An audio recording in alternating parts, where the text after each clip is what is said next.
Hi guys, what if Deku got into Hogwarts School and found himself thrown into a whole new world of magic, danger, and unforgettable adventures?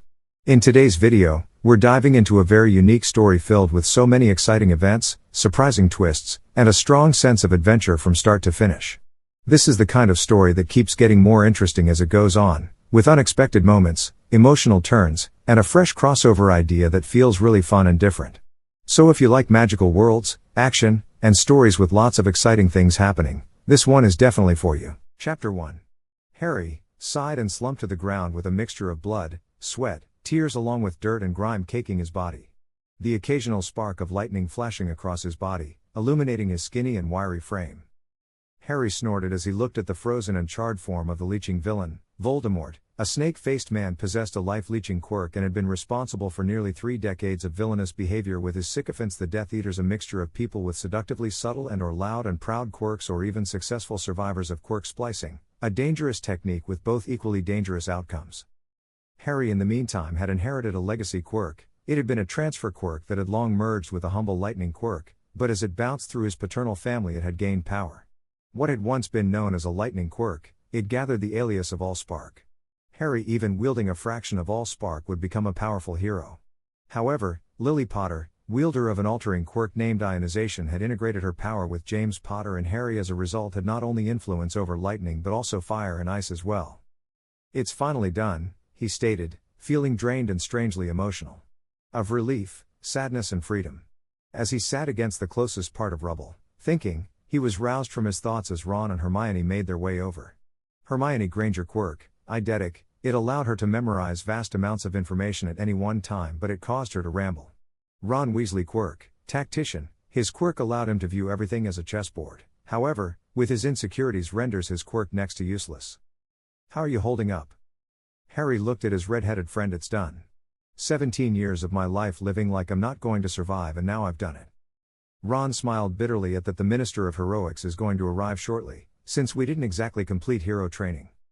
Harry nodded. "Jail time, probably. Or honorary license on the condition we work for them." "Do you, Harry? Really want to do that?" asked Hermione. For all of her skills with her quirk, she didn't want to go on the run again. "Neither, I choose neither." "Hermione, Ron, you two are my closest and oldest friends. I've never told anyone about this. I'm sick and fucking tired. I'm sick and tired of dealing with Britain's quirk community, our reclusiveness, idiosyncratic nature, double standards and double dealings. I came here the moment my quirk activated and it registered at an appropriate power level. Since being here I've not had the luxury of choice. When the minister comes and offers his ultimatum, I'm telling him that I'm gone. I'm getting my godson, his guardian, and we're getting far, far away." Hermione nodded, pulled Harry to his feet and hugged him. "You'll be running for a long time," she murmured as she hugged for what she believed to be the last time. Harry grinned at her, shook Ron's hand and grabbed his bag containing the few worldly possessions he could want or need. "I'll be fine. I would quote something, but I'm just burning time," Harry explained. He got to his feet.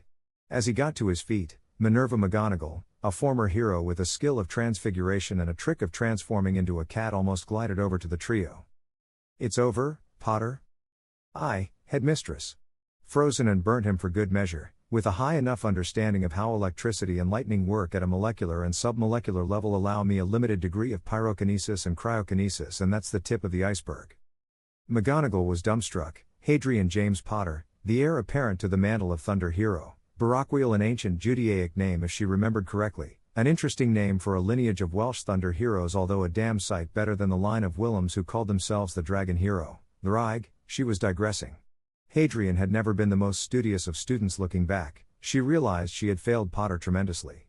She had never had the chance to sit down and tell him what she expected from her students. Interim Minister Shacklebolt has just arrived. The press is with him. Harry's eyes flashed. Not even had 5 minutes before being pushed into more expectations.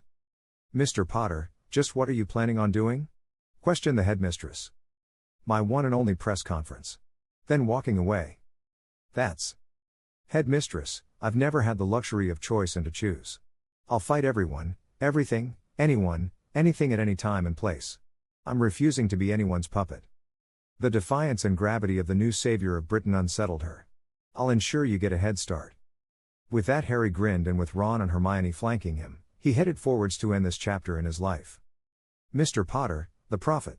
I ask this for everyone from over Britain, is he dealt with? He is. The leeching villain, Voldemort and his sycophants are dealt with. What charges is he? He's not going to face trial. His crimes were too great, and as a result of all of you ignorant, spineless pricks that call yourself the Department of Heroics and all the departments involved with heroes from housing and education, and your inability or unwillingness to do a fucking thing, I know what I can and can't say, go fuck yourselves. I killed him just like you wanted me to. Anything else? Harry growled. Stone silence followed Harry's statement before Kingsley stepped forth. Mr. Potter, Mississippi, Granger and Mr. Ronald Weasley, I on behalf of the British heroic community would issue you honorary hero licenses, however on several conditions, mainly on Mr. Potter's behalf. Not interested. You, Minister, are not taking my right to choose or right to live my life. I'm at the point of calling all of you villains and taking you apart. Shacklebolt gulped. You realize that I'd have no choice. Harry narrowed his eyes. I'll take my chances. Then channeling lightning around him, Harry accelerated his body and like a bolt of lightning, Harry vanished. He reappeared in London, panting and slightly pale and clammy. The downside of a lightning quirk was the fact lightning quirks required more salt in their diet. Dealing with Gringotts, the bank that heroes dealt with, was tense. Harry had broken into the bank earlier on in order to defeat Voldemort. Gringotts had thankfully decided to keep everything hush-hush and managed to provide Harry with all of his funds, a major allowance, 2 passports, visas and 2 plain one-way plane tickets to Japan. Harry left the bank and vanished in a swirl of lightning. The only evidence of his arrival and departure were scorch marks of lightning, all of which had been scrubbed away. Andromeda Tonks Nay Black answered Harry's knocking on the door with a carving knife in hand. Technically, quirkless didn't prevent the formidable private hero defense solicitor and attorney from being a scary grandmother. Shacklebolt contacted me. Told me that you've refused his offer. I thought you wanted to be a hero? I never had a choice in the matter. I'd rather be a vigilante on the run than have the inability to choose my life. I've lived thinking I'm not going to survive past my 17th year, but I have. All my debts to Britain's heroics are done. Andy nodded. They'll come here, try and take Edward and I hostage. Then that's their funeral. I've got a spare ticket and passport. Andy smirked. Thankfully, Edward's packed. Look after him, Hadrian, Barockwheel. I won't be able to. Not until he's able to look after himself. Andy explained, pushing her grandchild into his godfather's arms. Run, you bugger, run. Harry nodded, tears welled in his eyes. Hadrian, your parents would be proud of you. I perfectly agree with you that you need to live your life. Find love, find happiness and regret nothing. Harry nodded. With that, the godfather and son duo vanished in another flash of lightning and vanished into the night. Andy looked around her. Her will had been made. Everything was prepared. She was content in knowing that her grandson would be looked after. The flight out of London was uneventful. They had a multiple stopover flight pattern. The first stop was in Poland for 5 hours, where the duo stumbled across a drinking hole for the elite quirk unit known as the infamous Winged Hussars. Then the next stop was Belgium, which had been extraordinarily risky as Voldemort had a few backers located in the Belgian Department of Hero Control. From there they were in Vienna, and from there they were out to Kagoshima, where they looked around Shirayama Castle, the last great fight between the samurai and the gun. Finally, the duo took one last plane journey into Tokyo. It was in Tokyo that Harry's luck inevitably ran out. As the moment, Harry grabbed their carry-ons and luggage when they were stopped by who appeared to be a homeless man. You're Harry Potter? He asked in heavily accented English. Harry had taken foreign languages in Hogwarts. One of them had been Japanese, something that had thawed relations between Dudley and him drastically. Dudley had found a few websites with yet to be dubbed anime but only had Japanese subtitles, and had ordered Harry to unofficially dub over them to the best of his abilities. As a result, Harry had become nearly fluent in the language alongside Welsh and French. I can speak Japanese, almost fluently. But as for your question, I am indeed, and you are? Harry retorted. Erasure hero, Eraserhead, I'm going to politely have to ask you to come with me, Thunder Villain or Thunder Hero. That choice is yours. The newly named Eraserhead stated. Harry nodded but reached out with his senses. He could feel the electrical currents and the heartbeats of the concealed police. A rather strong reception party, hero. One would suspect that you're paranoid or scared of me. Of you now that I've met you? Not really, your skill set and skill with your quirk. Partially.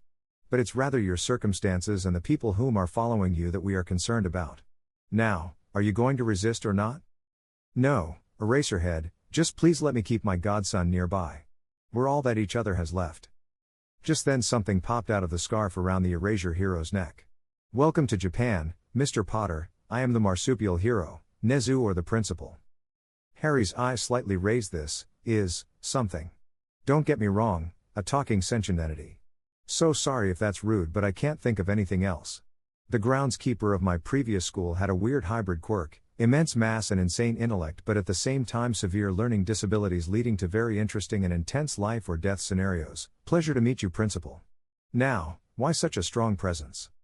Japanese Foreign Heroics Liaison has an exceptionally bad attitude in relationships with various international foreign heroic affairs, with Britain being in the exceptionally rocky category, but we're not unaware of the interesting circumstances that surround you, Mr. Potter. In essence, you coming here means you're in most people's eyes either stupid or insane. Most meaning you don't see that? I couldn't call myself the principal and steward of the heroes of Japan's future if I couldn't see this gambit.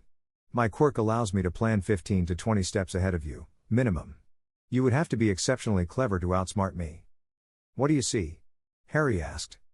A young man with immense burdens, a tarnished slate, ruined future, desperate and hopeful, looking for a place to stay, make his own choices and essentially be a free man.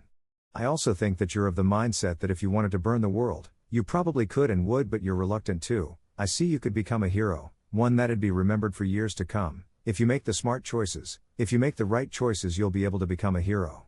If you make the smart and right choices, you could have everything. Would I have my freedom to choose and to live my life? In more ways than you'd expect, but less than what you'd like.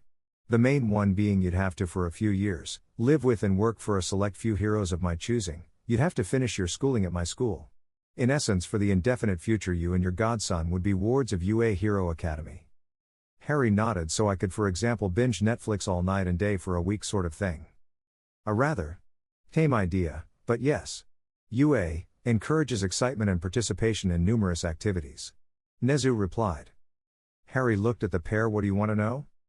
Nezu fixed him with a level look. Why, everything. Know thy enemy. Help yourself, by helping us.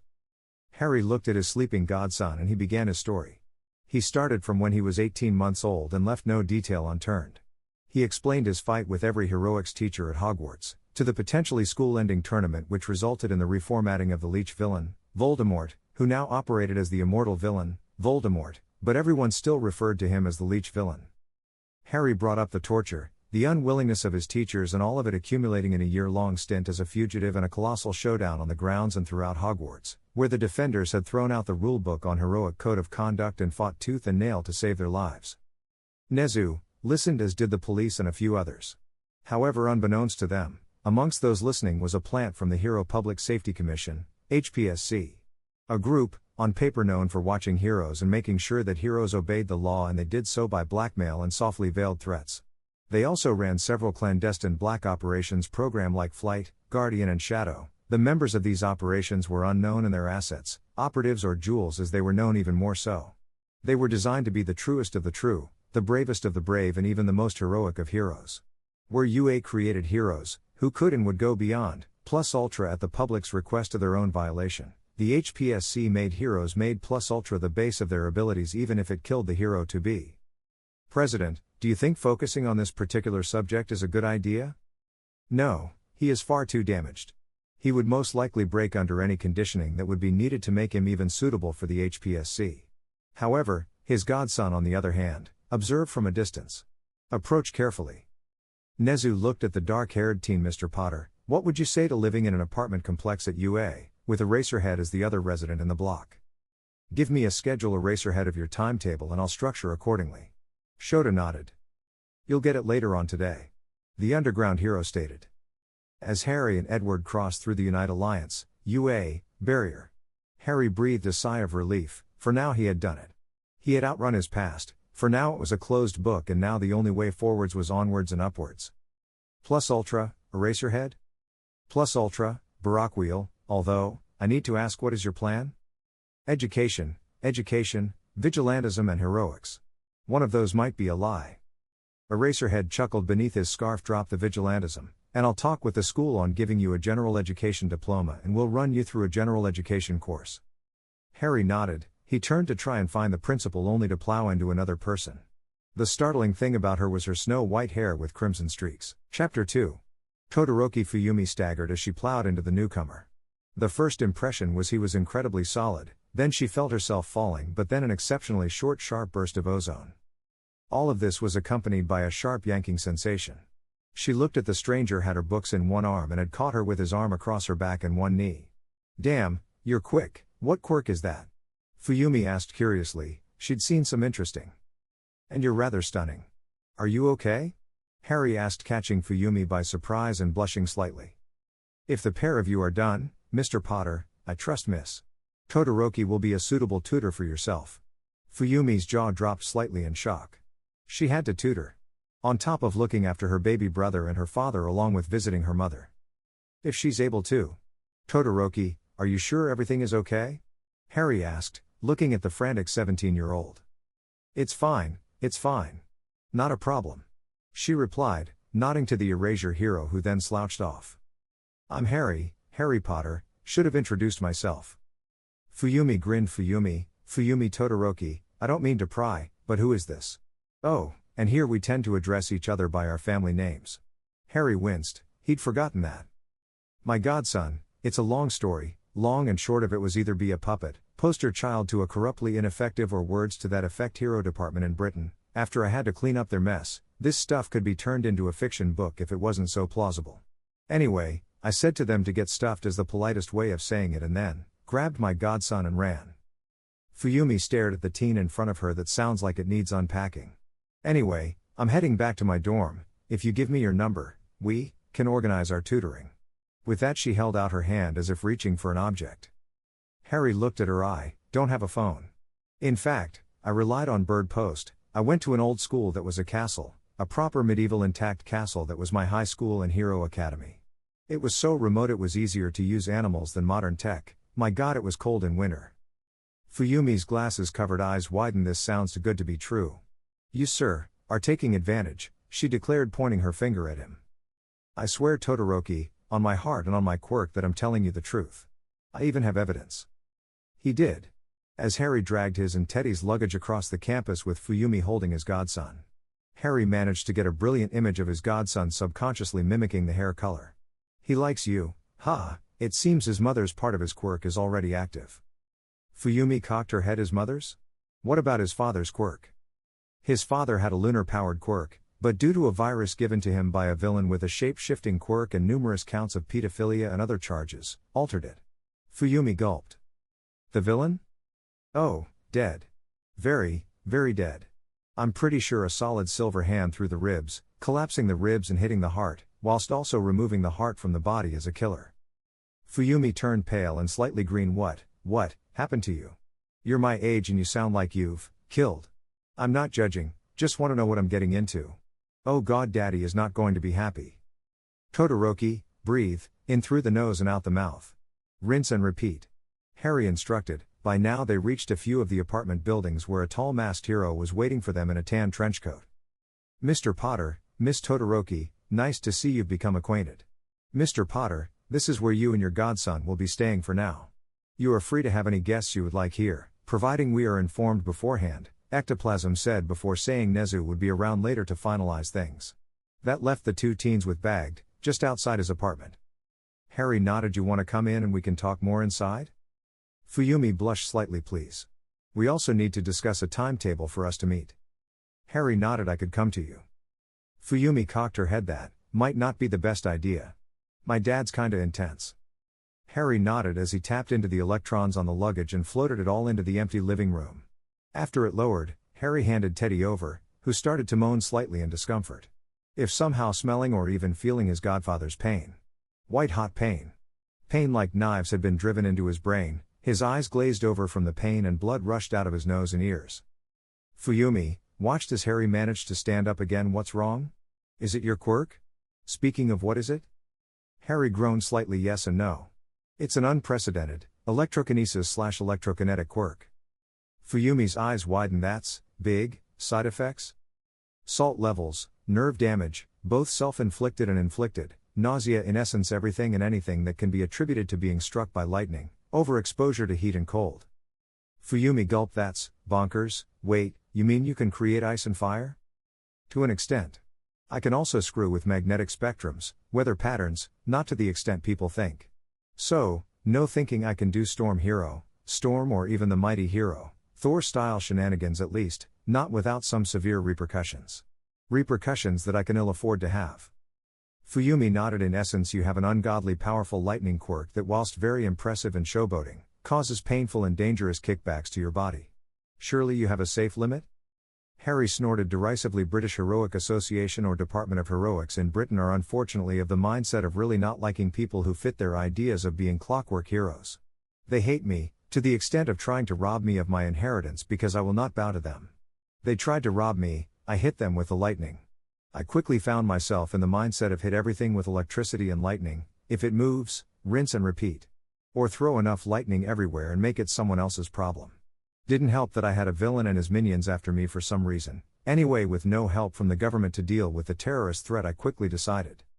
A good terrorist is a dead one, and subsequently dealt with the problem yourself. Then I'm guessing they were offering you licensing and work or prison. You told them to electrocute themselves and came here. Harry nodded. That's the gist. Now it's me and my godson, hopefully his grandmother as well. Where's she? Alive, I hope. Coming here, I hope. Tying the BHA or DH up in litigations, lawsuits, libel, slander and various other bits and bobs. Or she's dead. The last part wouldn't surprise me, as BHA dislike those who shelter heroes who will not kowtow to them. And if they come here? The distinctive crackle of energy in her new acquaintance's eyes revealed the truth.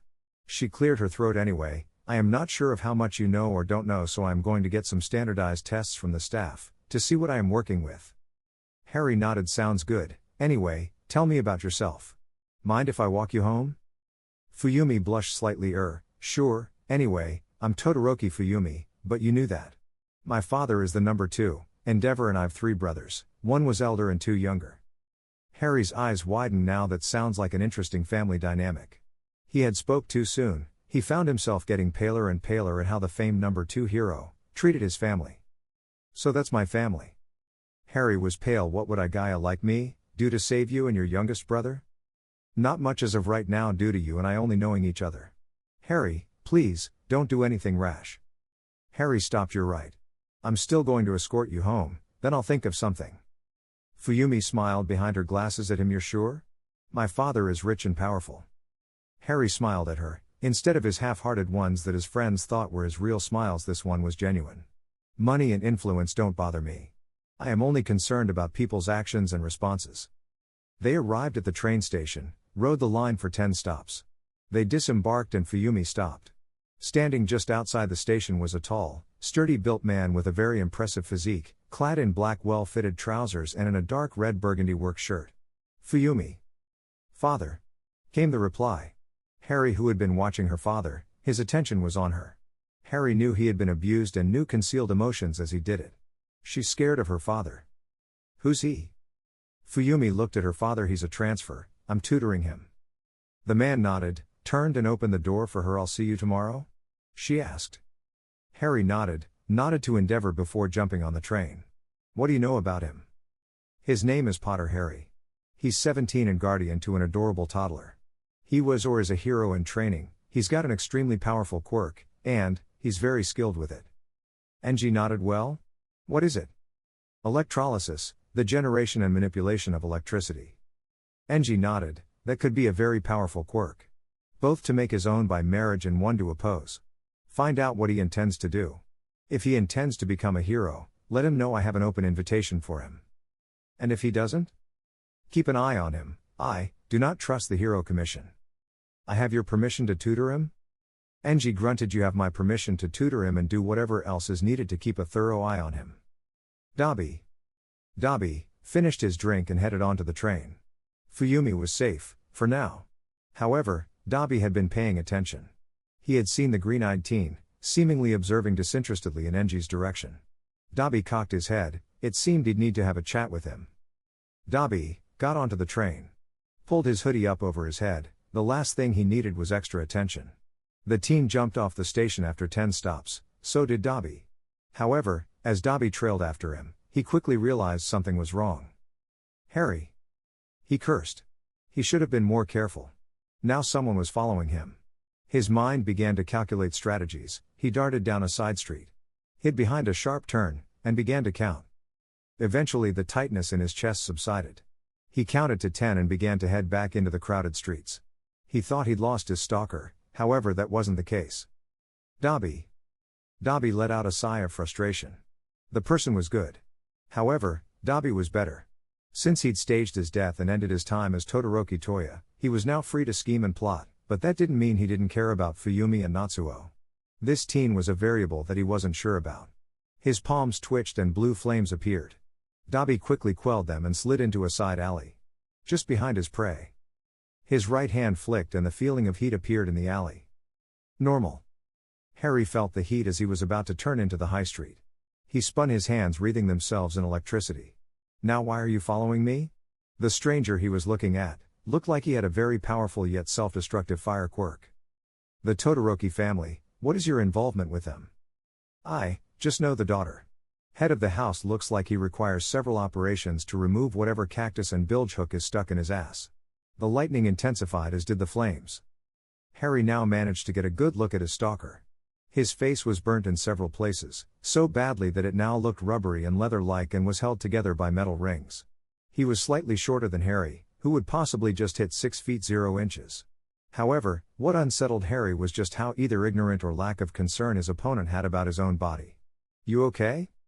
Dobby looked at his victim. His eyes widened as the intended victim spoke. Fine. Bullshit. What's your name? I don't give a shit if it's the first thing that comes out your mouth or what. I go by Dobby. Well, Dobby, are we throwing down? Or we could get a drink, you look like a guy who needs one and we can talk. Dobby stopped. That's a good idea, depending on our talks, will depend on how we walk away from this situation. This situation being, the fact that I'm friendly with the Todoroki family? That you're in proximity to Todoroki Anji, the flame hero, Endeavor. Harry's eyes widened, so that's who she meant by her dad's powerful and rich, and being the number 2 hero. Bit stupid, just puts a target on her and her younger brother's backs. Dobby smirked slightly. How much do you know about the Todorokis? More than I'd like. I know Fuyumi had an elder brother. Has an older brother. I believe the report said no body was found. It's a public case. Harry stiffened. You're the dead Todoroki. Dobby smirked, causing his skin to shift, distorting his face slightly. Todoroki Toya, at your service. Harry Potter, tell me Todoroki, am I to die or are we going to drink? A drink sounds good. I'll get, you pay. Harry followed after the young Todoroki. Only you, Harry. Only you can go from killing to drinking. The pair crossed the road. Harry was grateful for the fact that Aizawa was living above him and was secret baby fan and had offered to babysit Edward as he went out. Dobby, usual? 2, make that 3. Afternoon Jin. Hey Dobby, fuck off Dobby. Came the double response. Dobby blanched slightly. Jin makes doubles of himself. And it screws with him psychologically. Probably under a mask makes him feel whole. The aforementioned Jin joined them. You're sharp kid, what are you? Hero in training? Mercenary? Copper? Hero trained. Never completed it. Now if we're here for the long session, let me contact my minder, just so he knows what's happening. How so? I've responsibilities, things that if divulged here and now gives you 2 potential leverage over me. He's good, very good. He sucks, he's awful. Just then Dobby returned with 3 bottles of lager to tense talks and discussions. Chapter 3. Harry left the bar, with a slight sway in his step. Nothing so obvious that he'd been drinking, as it was nearly 7 in the evening. He wasn't that barbaric. With little hassle he was on the train back to the school. He contacted Aizawa, who'd told him that someone would meet him once off the train. That person happened to be Present Mike. Not dressed as Mike for once, but rather dressed as an old punk, faded boots and jeans, scruffy shirt and denim jacket. Listener. Mike. The radio hero said nothing and drove back to UA. The silence was friendly and Harry was able to relax somewhat. The next thing he knew he was standing outside his apartment, looking at a scowling Aizawa with a snoozing Ted in his arms. No words were said as the tipsy teen made his way past the erasing hero and headed into the kitchen. You have to be 20 to drink legally, what happened? Harry sighed and opened a carton of juice and pulled out various other things. Got stalked, had a stare down and ended up drinking with some interesting people. Aizawa nodded. Anyone in particular? Guy, littered in piercings and burns, 20s, dressed in black, whole patches of skin are leathery and rubbery, goes by the name Dobby. And another guy, blonde hair, smoker, schizo, answered to the name Jin. Didn't get his second name. Anyway, Dabi is linked to the Todoroki family somehow. We got drinking, I came back. Aizawa nodded. I tend to patrol from 1900 to 500 hours. Harry's eyes widened. How the hell are you? Aizawa smirked at him. REM sleep and frequent power naps. It's why I'm a homeroom teacher, you've got a good kid. Harry chuckled. Thanks, Aizawa. He's my godson and my third cousin, I believe. Harry turned back to the older man. Thanks for listening and giving me a chance. Aizawa smirked. Have you thought about your future? Teaching, or maybe being a something that pays for me to be curious and interested without having to be heroic. Not a hero, then? Harry looked at him. No. Not really, it's confusing. Aizawa cocked his head and gently put the sleeping child on the sofa. How so? Take your time. Harry stopped, then as he began to prep dinner, he listened to the rhythmic movements of his knife work. I told you everything that happened that led up to my relocation here. Aizawa nodded. Harry sighed. I see. Heroics, and to be a hero a path to mislead, deceive, cheat and manipulate the masses through idols. Much like former celebrities, now professional heroes, and the hero industry leaves me with a certain distaste in my mouth. Being a hero used to be about doing the right thing, the hardest thing in any situation. It used to be about willing to stand up for your fellow person. What happened to being a decent human being? Why do we have to pay others to do the hero saving? All of this is completely off the point and has nothing to do with how I'm feeling about everything. Aizawa snorted. I am very certain your ramblings about philosophical points have something to do with your emotional state. I am not going to tell you what's wrong with you, because I suspect that we both really do. I don't know you, Potter, but I know burdens when I see them, and you have a mountain. You may not believe us, but here at UA we hold ourselves to our words. You have the ability to choose, Potter, the ability to choose and live a life without someone else's agenda. The true reason as to why UA is keeping you on a leash, as you have thought, is because of the following reasons. You may be able to speak Japanese because of animations, but you're able to read and write the language. Furthermore, your education is probably lacking in both subjects aside from English. The final reason is your quirk. We accept that you may not want to become a hero, but your quirk has some detrimental and potentially fatal side effects on your body. If you want to live, then you need to remain alive, Potter, and that is why UA has decided to look after you for your transitional time. Harry nodded. Aizawa, thank you. I need some help, lots of help. Aizawa nodded. How are you with animals? Specifically animals with quirks? Fang, the gamekeeper's bloodhound mastiff, had a sense of smell and mass that troubled any pet that I knew of. The bloody thing could and did kill someone, although the person killed was a villain. No one pressed charges. Aizawa raised an eyebrow. I'm sorry, did you just pertain to knowledge of manslaughter via pet? Technically it was British hero and villain final showdown. Something very much out of fanfiction or even comic books and manga, so no, not manslaughter, very much a full-on total war. A war that conscripted children on the side of heroes, who wanted to be heroes because the current batch of heroes and those in charge failed to do what was necessary. Aizawa, I've just leveled with you everything and yet. Calm down, I understand. I never meant for this divulgence and tangent from an innocent question. Okay, I'll send you the number of the guidance counselor and school psychologist, Inui Ryo. He's got a dog-based quirk. Harry grinned. Should be fun. The keeper hero, Hagrid, the gameskeeper, I referred, had to a gorilla-like quirk. Fucking strong, fucking durable, just had a different perspective on everything. Very handy with a crossbow. Aizawa smirked. Your pan's about to catch fire. Harry darted and just moved the pan off the stove as the oil ignited. Harry looked at his sleeping godson and smiled. We've been through a long day, kiddo. We've got some longer ones to come. That evening, as Harry laid back on his comfortable bed, his mind a whirl, before it settled on the spectacled, gray-eyed and white and red-headed Todoroki Fuyumi. He grinned, and for the first time in a long time, a pure dream-filled sleep overtook him and his mind was clear. Todoroki residence. Fuyumi settled into bed. It was nearing 11, the amount of homework she had was a sheer mountain. Thankfully, her father had been around to wash up after she had cooked. Fuyumi sighed. She was burning herself out. She managed to get her youngest brother ready for bed and had just ensured her younger brother had done all his homework. Then she remembered that she had to prepare to help the transfer. She was going to phone him, but remembered he didn't have a phone. I'm going to be staying on campus, she remembered Harry mentioning. When had she called him by his first name? A disturbed night came to her. Something that caused her to wake up at 6 in the morning. Her bed was rapidly freezing over, but she could see her bedding begin shatter. She jumped out of bed with a clatter and a short muffled scream escaped her. Almost immediately after the scream, her father almost forced his way through the wall. Instinctively, she felt the room's cold temperature almost immediately skyrocket. Fuyumi. Her father rumbled, she hadn't had an accident with her quirk in a long time. I'm sorry. I didn't mean to, it was a bad night's sleep. I'm okay, Fuyumi babbled. Was she scared of her father? Yes. Most definitely, but right now the memories of yesterday kept creeping into her mind. Enji looked at her. Anything else? Drawbacks to an electric or lightning quirk. You're a sharp. I know, father, just the person I'm dealing with has a lot going on. I'd rather know what I might be dealing with. Enji nodded. I'll email it you, just try and get some more sleep.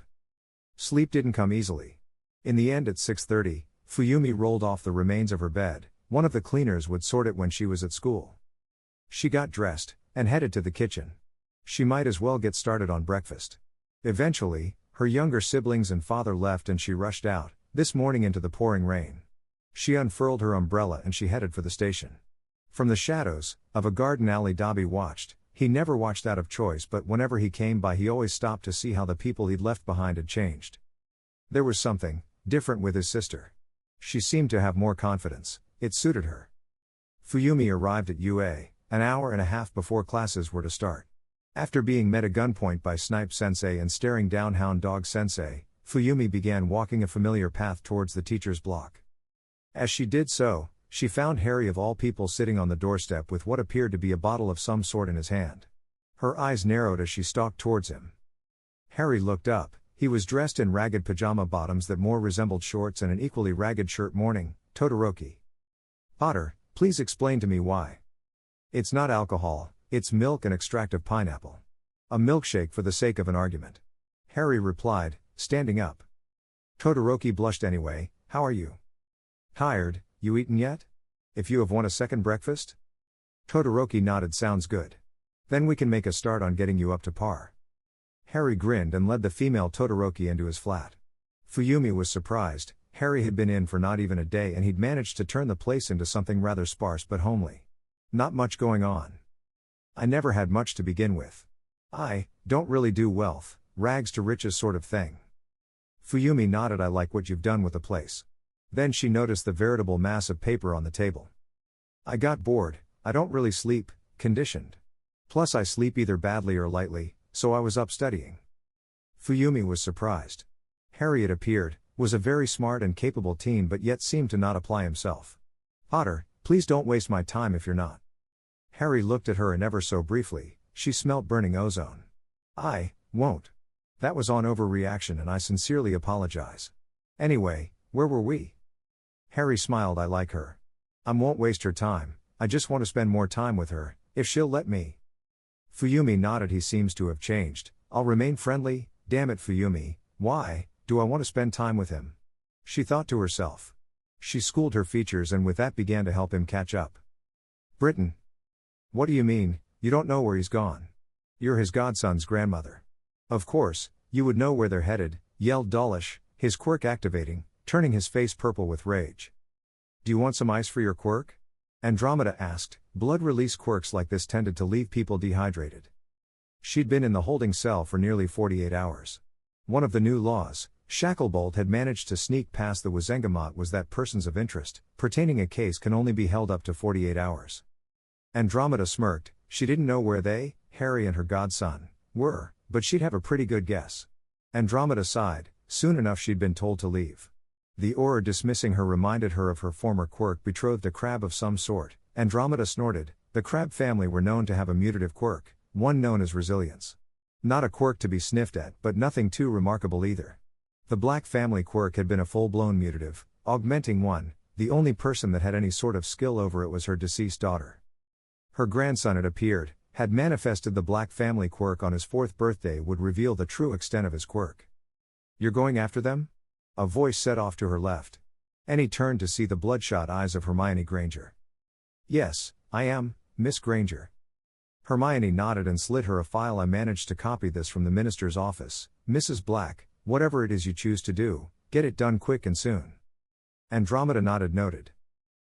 Chapter 4. Todoroki stared down Harry over the accusation of wasting each other's time. I won't. I believe I've said this, Todoroki. Anyway, you doing anything tonight? No, not really, apart from looking after Natsuo and Shoto. Dinner? I'll cook. Fuyumi looked at him shell-shocked and slightly caught in the headlights. Are you asking me out on a date? Yes. Yes, I am. I mean, it wouldn't be much, just me cooking a meal for us. Todoroki blushed. You can cook? What? You expected me to live on takeout and beer or something? Todoroki giggled at the stereotypical response. Takeout, yes, beer? Aren't you a little young? Old money means I have access to loopholes. Thanks to this aforementioned loophole, I don't technically have to get an education here, but I figured it'd be something to pass the time. Might end up getting my hero license as well. Todoroki looked at him. Please, call me Fuyumi. And about that studying and second breakfast? Only, if you call me Harry, on my way. With a grin that matched the happiness in his eyes, and a giggling and babbling baby infant godson. He was enjoying himself right now. With that, everything was almost history. Side scene. Harry, officially on the records of United Alliance High School, was in the general education course, with the intention of becoming a teacher or a guidance counselor. However, due to his counseling with Hound Dog, the canine hero had offered Harry the chance to study under the Erasure hero, Eraserhead, Aizawa Shota, in order to become a pro hero. Flashback. You're very clever, Mr. Potter. I've seen your marks in your general education studies and you match with young Okuma Shizuko. Hound Dog said one session. What are you suggesting? You do the hero training, it's useful to have on your CV. Especially if you get your license. Harry nodded. I'll think about it. It didn't take long to come to a decision. End flashback. It's not unheard of but not encouraged. Hero training is exceptionally grueling. The hunting hero explained after one session of hero training. Harry had grinned thinly. I'll be fine. It'll be fine. Your social life will become strained, immensely. Aside from Todoroki and a few of her acquaintances, I'm not exactly a social butterfly myself. Hound Dog grinned at him. You've been here nearly 5 months, seeing me once a week for 2 hours. You're definitely sounding better, and thanks to Recovery Girl and Lunch Rush, you're looking healthier too. Still skinny but not like a scarecrow. Scarecrow? That'd be a decent hero name, but I'm sticking with my original one. If you'll excuse me, sir, I have a date tonight. That evening, Harry ended up cooking udon noodles and various sides. He'd adjusted to the ingredients, but there were some things that he did best, and that was bulk food. Anything that could be en masse, frozen and then defrosted, he considered a win. It was a humble affair, but for Fuyumi, it was the best evening she had for a while. The coolest thing was, her father hadn't stopped her from meeting and hanging out with him. So, the pair of them dating wouldn't be a step too far. However, things went pear-shaped when Harry arrived at the Todoroki estate.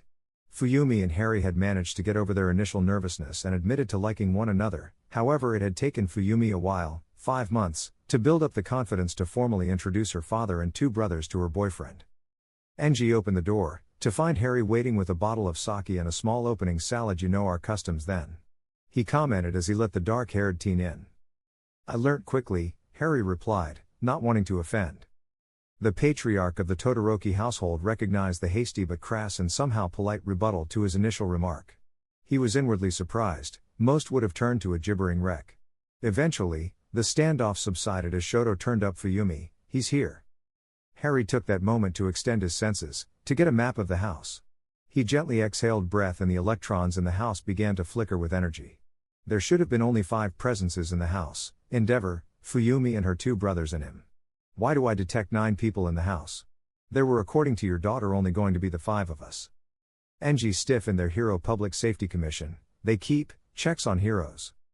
Blackmail, threats and other things to keep heroes in line. Harry thought. Enji looked at faintly, felt the oxygen in the room heat up. Fuyumi said he had a grasp over lightning. Impressive. Considering his reaction to the HPSC, he must have an immense distrust over them already. He must also suspect something for them to be here in such numbers. Mr. Potter, I'm Hayabushi Minato, I'm the representative of the Hero Public Safety Commission. Nice to meet you, officer, Harry replied, as Minato's 3 associates joined him. This was rapidly trying to be turned into a power play and Harry was not going to play ball. Might I inquire why your colleague to your left is almost positively salivating at the thought of meeting me? Kuro, control yourself. I will not have any more allegations against you than I need. I must apologize. Kuro's quirk allows him to appear bigger and more monstrous than he really is. Meeting someone who doesn't pay attention to him, for him, is quite exciting. So he's the showy intimidatory one, B for effort. Could do with some work, unfortunately, I've seen worse. Anyway, officers. Minato nodded. We've heard you transferred to UA recently.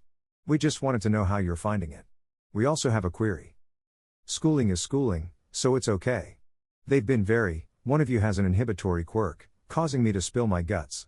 With another having a compliance quirk, please, officer, get yourself and your stooges away from me before my stretched goodwill deteriorates.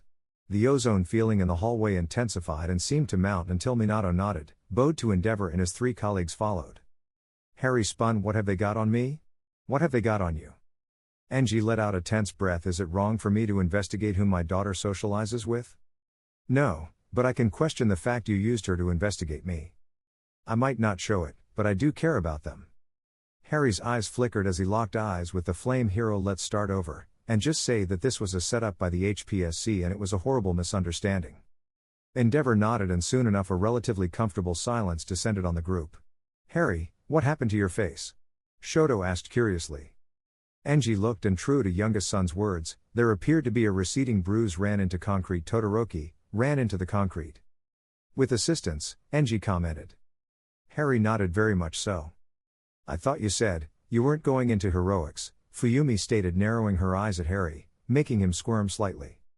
I'm not. I never said I wouldn't go for my hero license. I'd rather have justified lightning strikes than have to conceal the evidence, and unfortunately, Fuyumi, you're the daughter of a hero, and a hero worth his salt could pick up any false reason why I'm using my quirk. Although I will gladly use my quirk to protect my godson, in fact, I'd probably. Harry began, only for Fuyumi cut him off. You'd rather burn the country to the ground to protect him. That's an impressive boast. After that tense and touchy subject, eventually, in the Todoroki household, hero rankings were discussed. Where exactly is All Might? Harry asked. Getting the interest of Enji. Fuyumi had taken this point in time to stretch out and rest her head on Harry's shoulder. What do you mean? When people read about hero incidents, generally the hero in question gives a brief interview, etc., but All Might, he's MIA for a while. Granted, being a hero entitles him to hide from the spotlight, but this silence, it doesn't seem like his style. Enji looked at the electric teen. What are you suggesting or even implying? Something's happened to All Might. Something that's been covered up and secreted away, out of sight and out of mind. That is, until someone connects the dots. All Might is supposed to be the symbol of peace, the #1 hero. I believe that since quirks have come about, the third law of Sir Isaac Newton is now firmly entrenched in villain/heroic dogma. Without one there isn't another. I'm thinking there's a hidden villain somewhere so powerful that only All Might could beat him. Enji nodded. This villain crippled All Might, which is why he's not been around. Harry nodded. More or less. Then All Might will return, but will eventually fade. His fading will then throw Japan and the world into chaos and disorder, with me becoming #1. Enji would cheer, but the hollow and haunted eyes of his daughter's boyfriend looked back at him. What do you suggest? We need good heroes in the wings. We need young blood ready to run full on out into a storm and be prepared to surpass the old guard, the current generation of pros, if, and I say if, things go even as bad as I think they're going to get. Fuyumi looked at him. I thought you don't want to be a hero. Honestly, I don't. But, if there's something I'm good at, it's a crisis. Harry trailed off. Fuyumi knew the cliff notes. The male Todorokis knew Harry was concealing something. Surprisingly, it was Natsuo and Enji opening their mouths at the same time. Experiences? Flashbacks/memories. Harry faded out as his mind reeled as he focused on them. All of that. Funnily enough, on my honor, my 17 years has definitely given me a perspective on life. He trailed off. Dabi/Toya, the things I do for people. With that, he held his tongue. Apologies, I mistook myself. Thank you again for the food, compliments to the chef. I'll be off. I fear I've overstayed my welcome. With that, Harry turned and left. The memories of Tonks, Lupin, Sirius, Pettigrew, Yaxley, the Caros and others. Both friends and foes flashing in his mind. He needed to get a grip. To have discussed this for nearly 2 weeks, and to relapse. For Fuyumi, it was the pair of mirrors in the hallway allowing for Enji to see potentially concealed weapons. Harry caught Fuyumi following him, and the small palm of electricity extinguished itself. It's okay. This is how it normally is here. Harry nodded. He turned to her. He was still reeling, but Fuyumi gently pressed her hand onto his arm. I'm here. Please. Then another voice rumbled. My apologies, I went too far. Harry turned. It is fine. I should have tried to extricate myself from that more politely. Wow, little over 5 months ago, my reaction would have been so much worse. Plus, I've realized that I'm going to stumble from crisis to crisis, dropping bodies and taking names, becoming the bogeyman to villains and thugs. The 4 Todorikis gulped, even Enji. He'd been in circumstances where he had been forced to take a life, but that must have been nearly 13 years ago when he'd been in his late 20s. However, the man in front of him, the same age as his daughter, had already taken a life. It was the leader of villains and his minions in a pre-Quirk era movie showdown of good versus evil proportions. You won then? You're the hero. The good guys? Shoto asked, slightly naively. In an extremely narrow point of view. Yeah, we won, our lives to live how we want whilst others didn't. Children lost parents, parents lost children, lovers lost one another or died together. Good people died and bad people died. The victors dictate how things go, the losers don't speak as they're dead, mostly. There's more to fighting, solving crimes and saving people in the hero business. Shoto, Natsuo, Fuyumi, you know this better than most. Yeah, Mr. Todoroki, those are my experiences. Sorry for coming back to a subject I said I wanted to move on from. Enji looked at him and eventually, the flame hero nodded in consent. Fuyumi, you've found a good man. I approve. Harry turned to Shoto. Want me to help you out with your training? You can help with my training? Shoto questioned.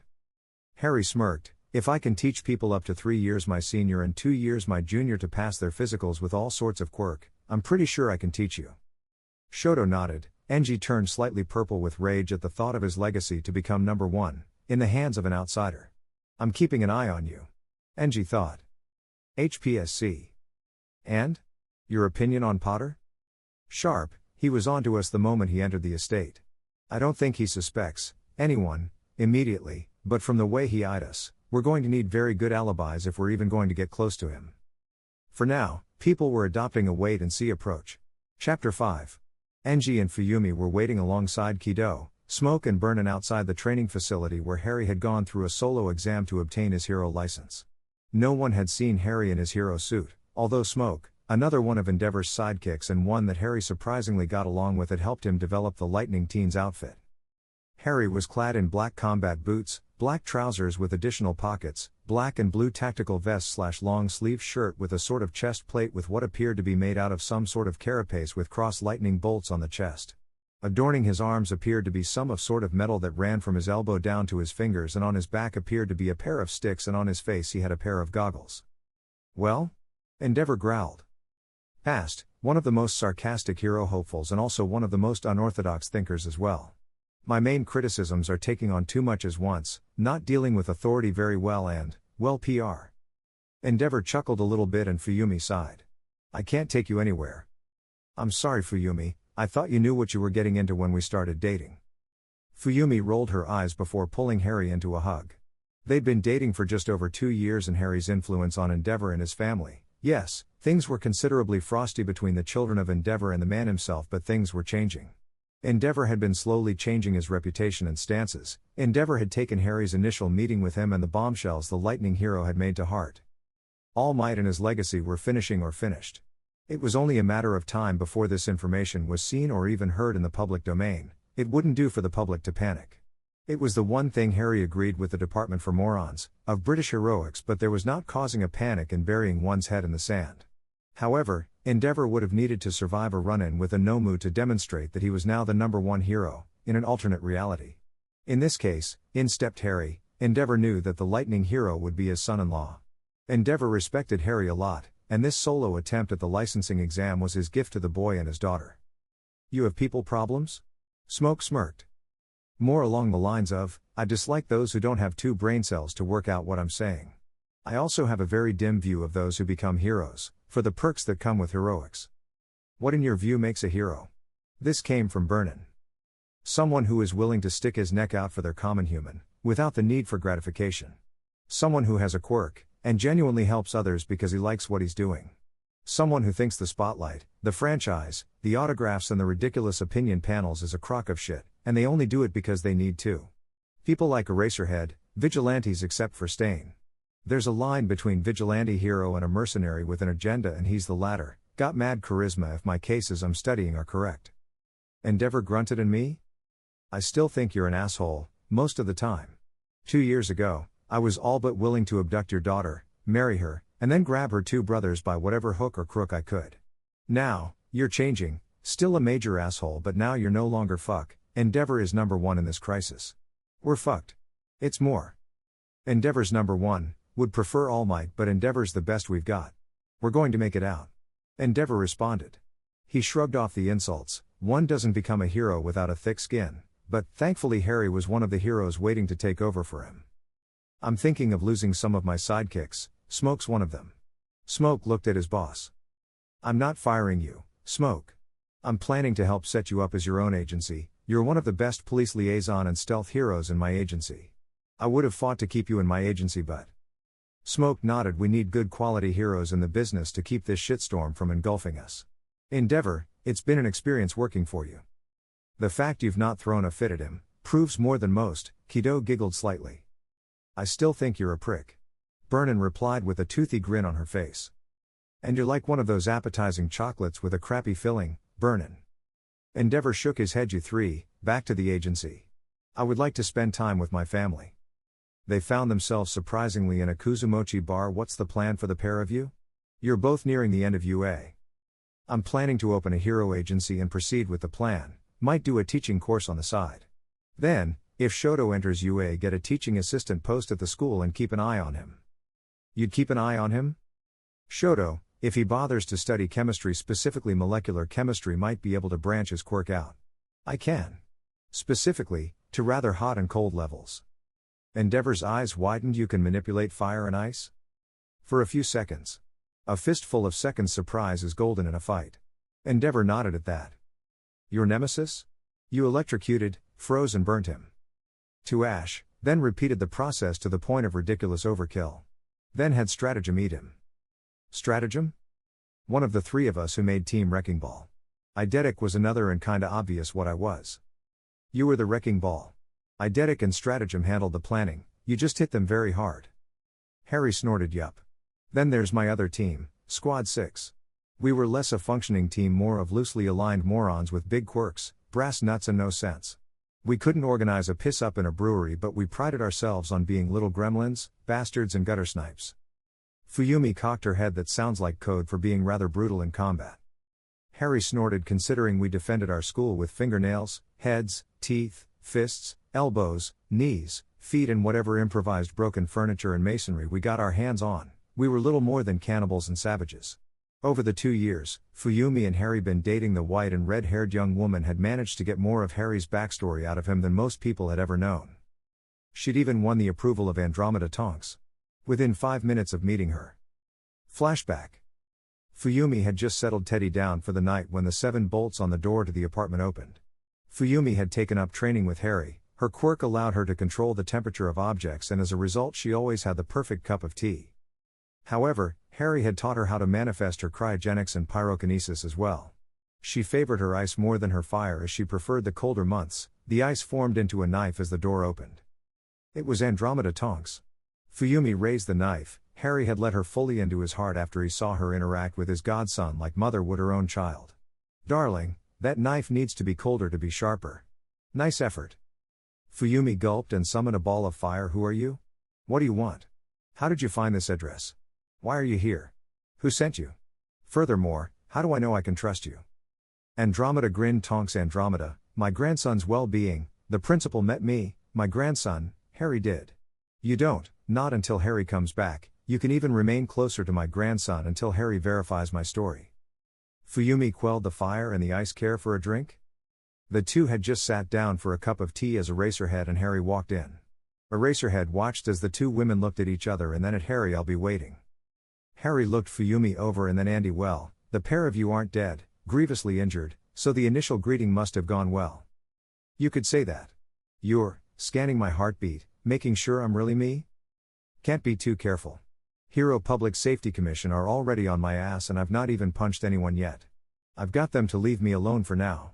What did they do to you? Nothing, I wasn't unprepared for. Funny, when you're a defense and prosecution solicitor no one really wants to mess with you, even if your grandson's godfather is really high on their shit list. Harry smirked. So who's in charge of trying to find me?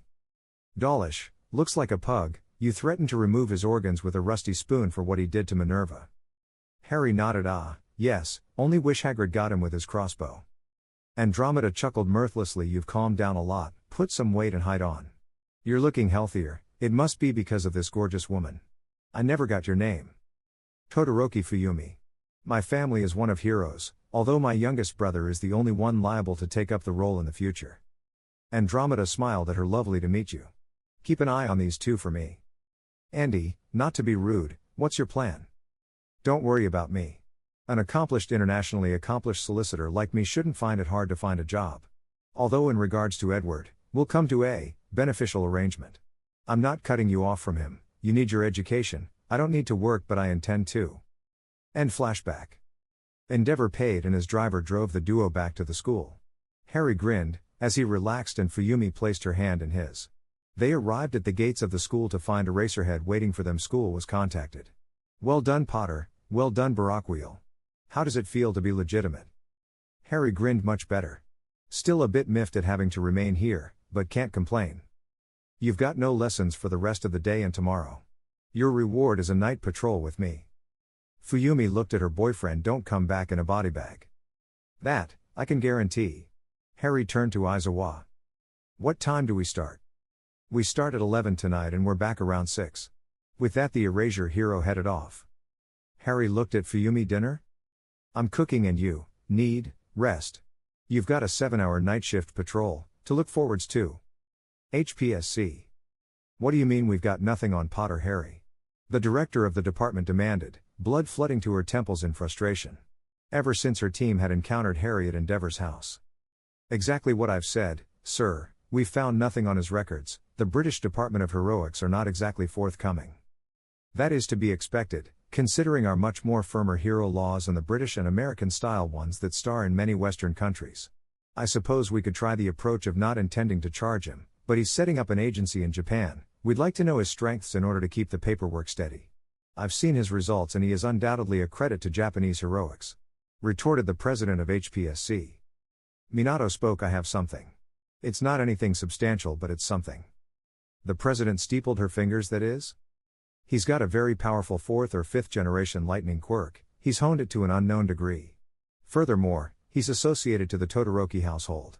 He's also just got his license solo. The president grinned. Very, very good Hayabushi, anything else? He's sharp, scarily sharp, and he either possesses a very cracked moral and ethical compass or he's an expert on governmental censorship and controlling. Explain. He arrived as we were talking with Endeavor.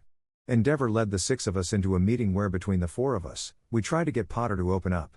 He shut us down and more or less dismissed us as if we were nothing more than a nuisance to him. The president nodded. That is disconcerting, however it would not do to antagonize either of them, observe only. Eraserhead and Barakwheel. The two heroes sat on the rooftop overlooking a busy subsection of Japan near Ue. Whom are we looking for? Just some rabble-rouser, no life. Let's keep it simple, Eraserhead stated. Little did they know that Hagmi Raiden, Kuro, was going to be at the bottom of the bottle about to lure Harry Potter into an open confrontation and would succeed. Chapter 6. It was a scream of terror that punctured the calm night sky for Eraserhead and Barakwheel. With the reflexes of a cat, both Eraserhead and Barakwheel were descending the building, Eraserhead slinging himself towards the ground with his capture scarf whereas Barakwheel manipulated the electrons to slow his fall. At 3 stories up, Barakwheel deactivated his quirk and he kicked off the class, to a lamppost, on top of the bus stop with a roll before landing on his feet. He noticed Eraserhead, just across the street. With a pulse of electricity and the cost of a few light bulbs he was across the street. Barakwheel made it to the alleyway, where he was able to make out the bulky thickset problem. Eraserhead, this is Barakwheel. Receiving, what have you got? Barakwheel sighed. The thug in question is one Hagmi Raiden, alias Kuro, a HPSC minion. This is some elaborate test to get some sort blackmail on me so I become lickspittle and a slicker to the HPSC. Eraserhead had to conceal a snort. His quirk? It's a psychological one. It's meant to make others cower in his presence and they do what he says. The influence on you? Let's say that I've had better attempts, how do we do this? Eraserhead chuckled. This is your show. Barakwheel nodded, he activated his quirk. 3 people, 1 thug, 3 targets. All 3 are women, here we go.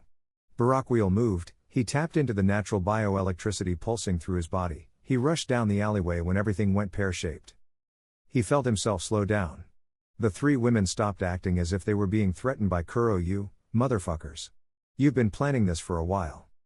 Kuro grinned maniacally as he took a drink of beer. You honestly thought that your blatant disrespect of the HPSC and our policies would go unpunished? Yeah, does make me wonder what you're trying to do in blackmailing endeavor. Makes me wonder what the commission has to hide. Okay then, hero, we're not so stupid to know that Kuro doesn't affect you, or you don't give it away. Let us see how you cope with us. Growled the greenette snarled. Barakwheel sighed. The four of you will be under arrest, for attempted blackmail, libel, slander, intention to harm, actual bodily harm, quirk usage on a licensed hero. It doesn't have to go that way, we can de-escalate this situation and we can enjoy our evening. Nice try, Barakwheel, but you need to be punished, stated the blonde. Unfortunately, none of you are in leather or latex, don't look like my missus, and I don't give my consent. The hero earpieces connected to all local heroes in the vicinity. Eraserhead had launched a warning through the hero app on his phone. It said behind the leaky faucet, near UA.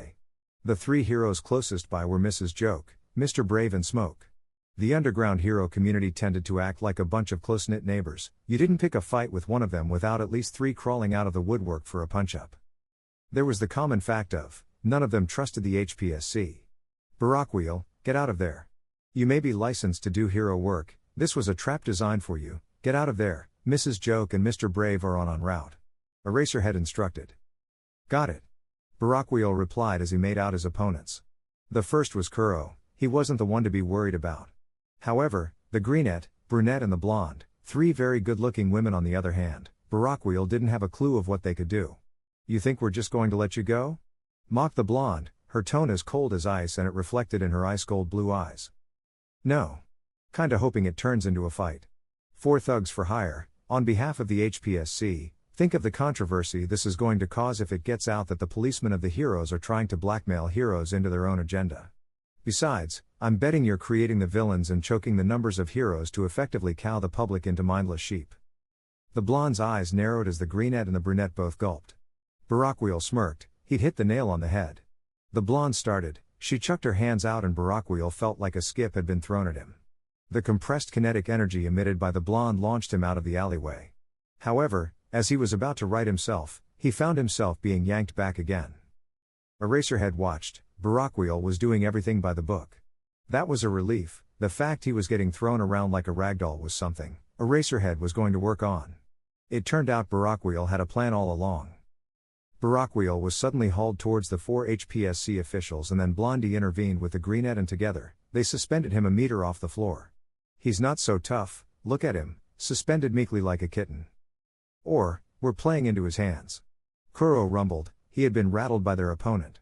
The fact he'd been beaten effortlessly by the push and pull twins, made him feel increasingly more nervous. Push, pull, do the pair of you, ever read? Especially the files you're given about the heroes who toe the line? Brunette asked.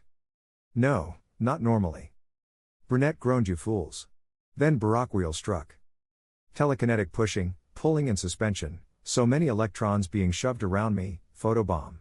Barakwheel thundered as he embraced the mental image of an electromagnetic pulse igniting. The alleyway suddenly erupted into white light, the equivalent of a magnesium coil being ignited. The suspension ended, Barakwheel landed heavily on his knee. As he recovered in a split second, Eraserhead and a green-haired female hero who Barakwheel guessed to be Mrs. Joke, barreled down the alleyway. Barakwheel, flood his body with electricity, painful humiliation. He called as he performed the perfect splits in front of Mrs. Joke, who with her brass-knuckled, punching gauntlets delivered a textbook knockout punch to the telekinetically attracting HPSC member.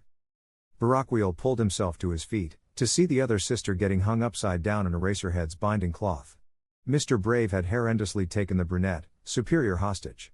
It turned out, a good portion of Brave's suit was made from his hair, and with a throat-led armbar, he managed to harden his suit with blades to rest against her throat. I wouldn't do anything stupid right now. The commission will be informed about this. The commission will, but will they act? Came another voice, this came from a detective. Truman. Came the voice of Eraserhead. Eraserhead, what happened? I was taking a new hero intern out on patrol. We came across a thug threatening 3 women. I allowed Barakwheel to investigate, it turned out to be a trap. Barakwheel tried to de-escalate the situation, but it ended up with 2 of them using their quirks to push, pull and suspend him. They didn't know the true capabilities of Barakwheel. By then you were coming on scene as were Mrs. Joke and Mr. Brave. The four of us dealt with situation, then you arrived. Barakwheel, was it? I'm Truman, I work on the police force, I liaise with heroes in the exchange of apprehended villains from heroes to police justice. Barakwheel nodded and held his tongue. Well met, officer. Truman took the opportunity to look Barakwheel up and down. High-powered electrical or lightning quirk, scrapper and scrappy fighter, through the roof pain tolerance and itchy finger against governmental policies? I'm looking at a very jaded teen. Barakwheel let out chuckle. Yes. Yes you are. And everything you want to say will get you arrested. Yup. Truman snorted. I'll need you to come down to the station, later today, we can chat there and properly introduce ourselves. Relax, it's not as bad as you might think. I'm one of the nice ones. I'll take your word for it, Truman. Anyway, Eraserhead Sensei, where to next? Back to residences, you've got another situation to get out of. Barakwheel stopped momentarily. I'm not in a body bag. You're with underground heroes, all of whom have an interesting sense of humor. Mrs. Joke chimed in with a grin on her face. It was just before 2 a.m., when Barakwheel and Eraserhead made it through the front gates of UA. Barakwheel pulled his hood and mask off and rolled his shoulders. Thanks, Sensei, that was interesting, Harry said, bowing to the older man. No problem, Barakwheel, despite everything you've done really well for yourself. You and Todoroki graduate this year. Yeah, I'll worry about that later. Eraserhead chuckled. Your NQT application's been accepted and I'd like to take you on as my TA. Harry stopped outside his flat. That'd be amazing. Thank you. Time skip. Harry and Fuyumi are now 22 and 21 respectively.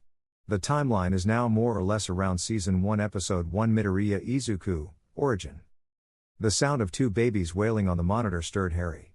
Harry rolled out of bed with a thump, as the momentarily feeling of cold coming from the duvet onto the floor woke him. Harry checked the clock, it was just after 4 a.m. He hadn't been on patrol and Eraserhead had only just about nodded off. Harry. Don't worry, love, I've got this. Harry replied, pulling on a t-shirt. It had been 4 years since he left Britain. 4 years since he ran into Todoroki Fuyumi and had somehow managed to whisk her off her feet. Now, here they were, married with two incredible twins. A pair of non-fraternal twins, Nozomi and Hiroto, both of them adorable with manes of black, red and white hair. It appeared that Fuyumi and Harry both had the genetics for inherently messy hair. Easy, now. Daddy's here, Harry whispered as he scooped them off. The wailing subsided from Nozomi almost immediately. Hiro, on the other hand, had remained silent the entire time. Do you want to be with Mummy? There was a small snuffling sound. As Harry adjusted his daughter, you need a new nappy. With his left arm, he scooped up his son as well. Harry, what is it? Puppies need new nappies. Nozomi had an accident, I think. Fuyumi gave a tired giggle, before rousing herself from the bed. She turned on the light and plucked Hiroto from her husband, before handing Harry a nappy. The smell of Nozomi's accident hit Harry like nothing else. Whatever, we're feeding you, lass, it needs to change. Fuyumi giggled. Her grasp of English had transformed dramatically. It took a lot for her husband to acknowledge potent smells, and this was one of those times. She blamed the sushi. Despite giving birth to two incredible kids at a very young age, Fuyumi had managed to maintain a very good figure. She watched as Harry deftly changed the nappy and chucked the other one away. You okay?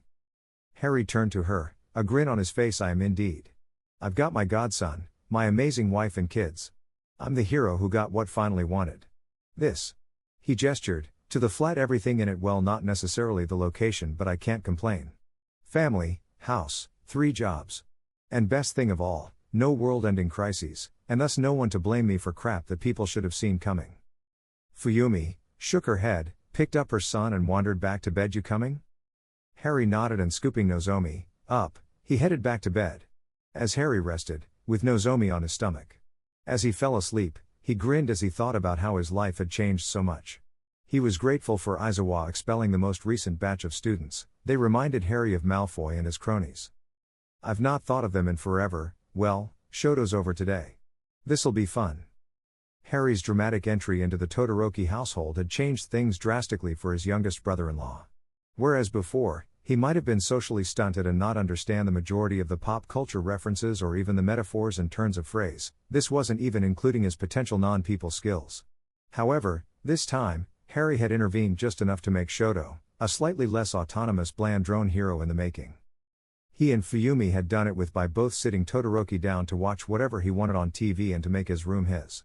The flat was more of a small house, a maisonette really. 4 bedrooms, ensuite and a separate bathroom. Shoto stayed at home Monday to Thursday, and on Friday, Harry or Fuyumi would meet him after school and they'd get food and he would truly relax.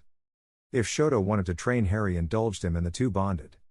"Ni-san, is it bad that I consider you a better role model and father figure?" Shoto asked as he sent out a ray of fire. Harry temporarily paralyzed himself, before just managing to pull up a wall of ice, which crumpled to Shoto's weak fire ray. Yes and no. Yes, because it speaks a lot about my father-in-law, and no, because it means I'm doing something right. What do you mean?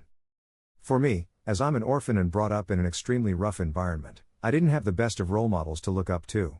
Rather, I had role models I didn't want to follow. Then I met your sister and I've been pulling things other than lightning bolts out of your ass? Shoto replied with a grin on his face. Shut up, runt. Sooner we finish, sooner we can get ice cream and soba. No, Shoto, I will never make you soba ice cream. Shoto, starts UA this spring. Unless he bombs the recommendation examination, which is unlikely, then he'll positively wreck the common exam. Anyway, I've got my agency to unlock. Fuyumi groaned. Late lunch? Late lunch, Harry agreed as he got dressed and began bustling around getting ready. Little did he know that, on this particular average day, one Midoriya Izuku would cross his path and that a fuse would be ignited. Chapter 7. Being a professional hero wasn't all about busting the bad guy, retrieving kittens from trees, or even sitting on cold, unforgiving rooftops, watching persons of interest through the lens of a camera. Sometimes, it came down to being a nice person and giving genuine hard advice. Harry sat, slouched really behind his desk. The building he'd acquired had been cheap. As he looked at the blueprints and the building surveyor's report, he realized why. The building and the 5 buildings surrounding it were metaphorically and literally stone's throw away from being condemned, knocked down, and something else constructed. Harry had spent a good amount of money on repairing the property. The buildings still possessed that generic office building feel to them, but the sheer space that the 6 buildings had together meant Harry would very quickly be able to employ a large number of sidekicks, legal advisors, and anything else he could think of. He had found that Endeavor spent more time filling in administrative roles and requests as the head of such of a large agency. The bills he had to pay must be extraordinary. Harry smirked. Thankfully his would have a much lower electrical bill. He loved buying stocks and shares. Any hero who hadn't decided to reinvest in the rest of the market were fools in his opinion. Heroes were meant to be either freelance or civil servants. Harry knew that he was going to be a hero more along the lines of a civil servant, much like the current ongoing socially acceptable trend. It rankled him. He'd rather be freelance, but the sheer lack of money in starting out as a freelance hero was astonishing. Endeavor had started as a civil servant hero and then left. For all of his father's faults, the man shared Harry's same thoughts and feelings about the stranglehold the HPSC had over heroic agencies, especially the top 20. That was when his door opened. A kid entered. "Anyone here?" the boy asked curiously. There were nerves evident. Harry grinned. This was going to be fun. He swiftly changed and, using the mains in the building, he found where the teen was. He was firmly in the hallway. He'd just passed the initial reception. Lightning pulsed and Harry rushed through the electricity to reform his body inside the reception room. Electrotransmutation was a technique he had found when he was 15. It helped him scout around Grimmauld Place when the house was asleep. Unfortunately, it came with the side effect of immense dehydration, and any electrical appliances he interacted with whited out. He'd fried more credit and debit cards than anything. Rubber insulation would help, but that ran the risk of him getting stuck in the electricity and having to force his way out of a power grid. He didn't want that bill. No sir. Depends on who is asking? The responsive yelp and shriek caused Harry to laugh. Easy, kid, welcome. Izuku, after getting his spirit back, turned to look at the stranger. He didn't seem much older than him. You're a pro hero, right? I am. Name's Barakwheel, kid. Now who are you? Midoriya Izuku. Young Midoriya, well met. Now, why are you here? I mean, I've not taken the sign down to say I'm even open. Now, most would call this breaking and entering and trespass. I was there too. Oh, please don't call the police. It'll go on my record, then I won't be able to achieve my dream, babbled Izuku, tears welling in his eyes. Harry stopped. You were dared to? Fair enough, I can't fault you for performing dares. I was your age and I definitely wish I'd done more silly things like dares. But I can fault you for not trying to persuade your friends from putting you up to this particular one. Your dream? What is it? I want to be a hero. I want to help people. He's just like you, wanting to help people. A voice in Harry's mind whispered. Is he? I became a hero for a lot less nobler reasons. Potato, Hadrian, you said you wanted to be a hero to be free. Free of what? People telling me who I can and cannot save. What's your quirk? Quirkless. I'm quirkless, Midoriya mumbled. Wait, hold up, pardon. Harry replied, feeling like he'd been thunderstruck. I'm quirkless. Harry paused. The silence had quickly turned uncomfortable. Young Izuku, as a licensed hero I must stress that a quirkless hero is horribly impractical and is a horrible idea. I appreciate your candor, but as I said, as a pro hero, there are certain shit-shoveled facts forced down my throat, forced upon me by the HPSC. Midoriya nodded, thank you. Wait a moment. I just said that's the pro hero jargon I have to speak. Midoriya, I think you could become a hero. It will be dangerous, it will be tough, but I think you could become a hero. However, I'm going to need to speak to your mother. Izuku ended up looking at his shoes. Can I ask why? The moment I bring up being quirkless, they drop me like shit. Want to know a secret? Izuku looked at the Thunder Hero with wide eyes and nodded. What he heard next rocked his world. I have a family, wife, 2 kids, honestly them being quirkless or not does not mean I'm going to love them any more or less. I'm pretty sure your mother is the same. Barakwheel eyed the bag curiously. May I? Izuku nodded. He gulped as Barakwheel opened the bag, but also stared in amazement as the bag opened without him touching it. Hero analysis for the future 13? Izuku nodded. He watched as Barakwheel tenderly, almost as one held a newborn or something fragile, tenderly flicked through it. Izuku watched his eyes. The eyes were a glittering emerald green only for his skin to pale. I think, young Izuku, we need to have a very important chat with your mother, the Grouch and the Rat. The ride to Midoriya's apartment nerve-wracking for the green-haired boy. He wasn't expecting this. Thankfully he'd taken a deviation of his way home. One that he and Kachan used to take with their parents before everything. He stared glumly out the window. Midoriya, listen, this is just simple procedure. Nothing too bad, although there will be some rather intense questioning, specifically, around your notebooks. My notebooks? Life 101, Lesson 1. Knowledge is power, thus guard it well.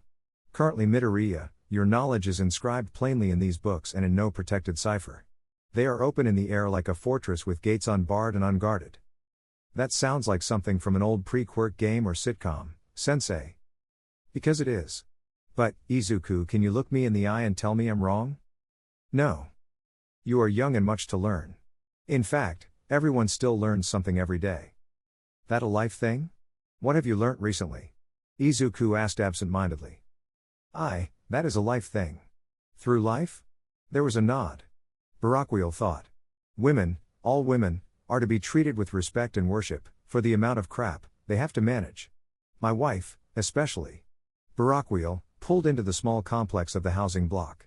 There was another car already present, a battered old Nissan, looking like it was held together by tape, spit and prayer. If that was the state of the car, it resembled the driver immediately.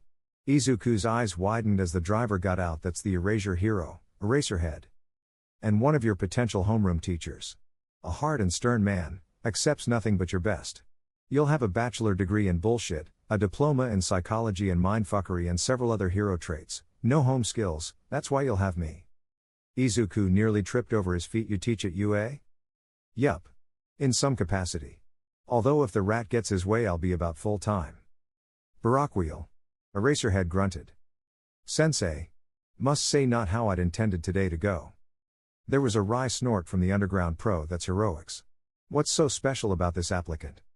His mind, no quirk, but his mind and the knowledge he's gathered unnerved me.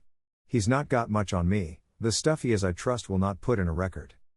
Izuku nodded. He was so tempted to write down everything he'd learnt from Barakwheel but had decided not to. Barakwheel's talk with him and the ride in the very comfy people carrier allowed him to detach himself from reality. It allowed him to think on what he'd do if he wasn't a hero fan. Barakwheel, I get where you're coming from. If villains got hold of my notes, it'd be disastrous. Notes? You've brought us here because of notes. Eraserhead questioned, tired and sunken eyes staring at Barakwheel. Show him, Midoriya. Aizawa's face went gray as he flicked through the notebook. Deep within the comfort of the capture cloth scarf, Nezu peered as well. A maniacal grin crossing its face. Oh, the mind on this one, Mrs. Midoriya, by hook or by crook your son will attend UA. Nezu thought, his quirk working as he began to formulate a plot to get the young Midoriya into his school. Shall we? Izuku asked timidly as he looked at his shoes. There were 2 grunts of acknowledgement, and with that they trooped to the lift and headed upwards. Midoriya Inko was certainly surprised when she opened the door to find her son in the company of 2 adults. Izuku, what happened? She asked slowly. She'd thought she had raised her son well. Tears began to well. Ma'am, your son is not in any real trouble, Barakweel stated. The tears that were threatening to fall stopped, her eyes were now extremely glassy. Please come in. Soon enough the trio were brought inside. That was when Izuku and Inko Midoriya were caught off guard. My apologies for not introducing myself earlier, I was composing an argument to win you over Mrs. Midoriya. I am the potential bear, rat or even chimera. I am, Principal Nezu of UA, Nezu declared, getting 2 yelps from the Midoriyas. It took a while for the hysteria to subside, but soon enough the principal and the 2 heroes were positioned in the living room. So, my Izuku found his way into your unopened office on Dare? Correct. Barakweel rumbled, no judgment in his tone whatsoever. And you're okay with this? Inko replied, taken completely off guard.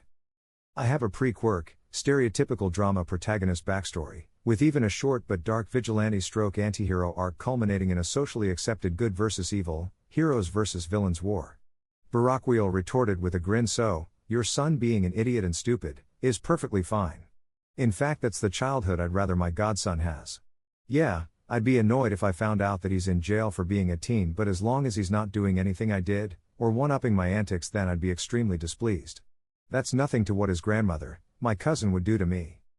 Aizawa and the principal looked at their colleague with curiosity. She's a very good lawyer and solicitor. She's quirkless and 5 times more dangerous than I ever could be. Do you think? Aizawa began. She takes designer chocolatiers and Junmai sake as suitable down payments. She helped Endeavor out of a lawsuit of property damage due to the fact that Endeavor's agency was in the area. She's very good at what she does, and uber selective. And you have no way to change her mind? Nezu replied. She's got 60%ish of my agency. She does investment banking as a side hobby. She makes both my inheritance and the inheritance my godson has grow. Who owns the remaining 40%? Aizawa said curiously. Inko sheepishly raised her hand. We've got 5% with Barakweel agency, very cheap stocks due to our electrical bill is with that company. Barakweel snorted semantics. Anyway, the remaining 35% is shifting hands all of the time. HPSC has a few, like the minimum to meet requirements. Anyway, Mrs. Midoriya, backstory and meaningless digression aside, your son wants to become a hero. I know this idea is hard for you to believe, despite your son's disability, it's his greatest strength. Him, having no quirk is a strength? A knife slowly levitated towards Inko. That's terrifying. Mrs. Midoriya, your son could be an inspiration to the remaining 20% of the people in the world. Proving to everyone that the quirkless population can be heroes too. Some of the best heroes in fiction and real life are quirkless. I would be willing to teach him, but there is one thing we do need to talk about, and that is his mind and skill of quirk analysis. I've read his most recent volume. Yes, I said volumes, if anything. Nezu looked at Midoriya-kun, could you please bring all of these analysis volumes here? Because, I am curious about what can unsettle 2 of my more unflappable members of staff. Izuku returned moments later with 12 more volumes. Nezu's eyebrows rose at the amount of books. You've raised an extremely smart young man. With that he opened the first book. Nezu flicked through it, his own mind racing.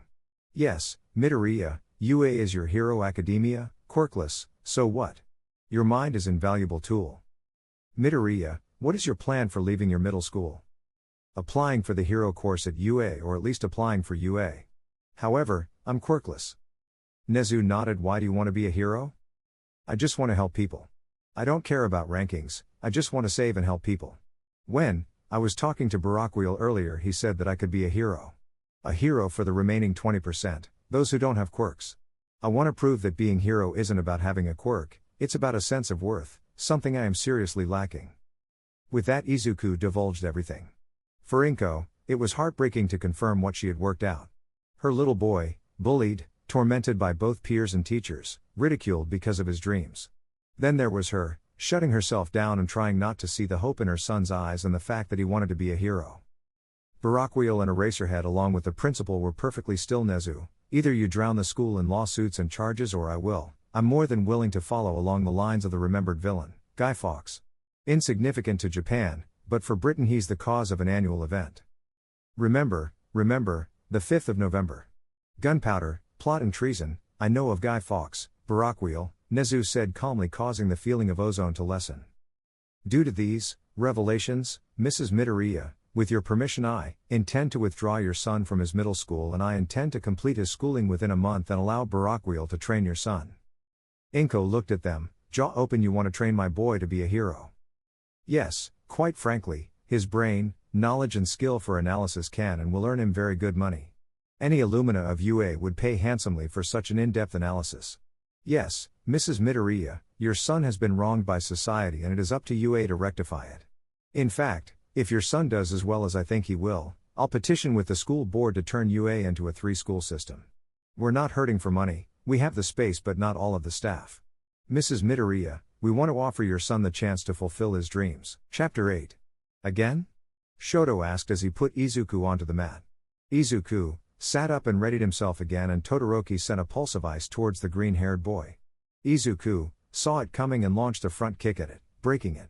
The exercise was simple. It was a borderline torturous training exercise designed to toughen Midoriya Izuku and develop for him a fighting style that benefited his skinny form.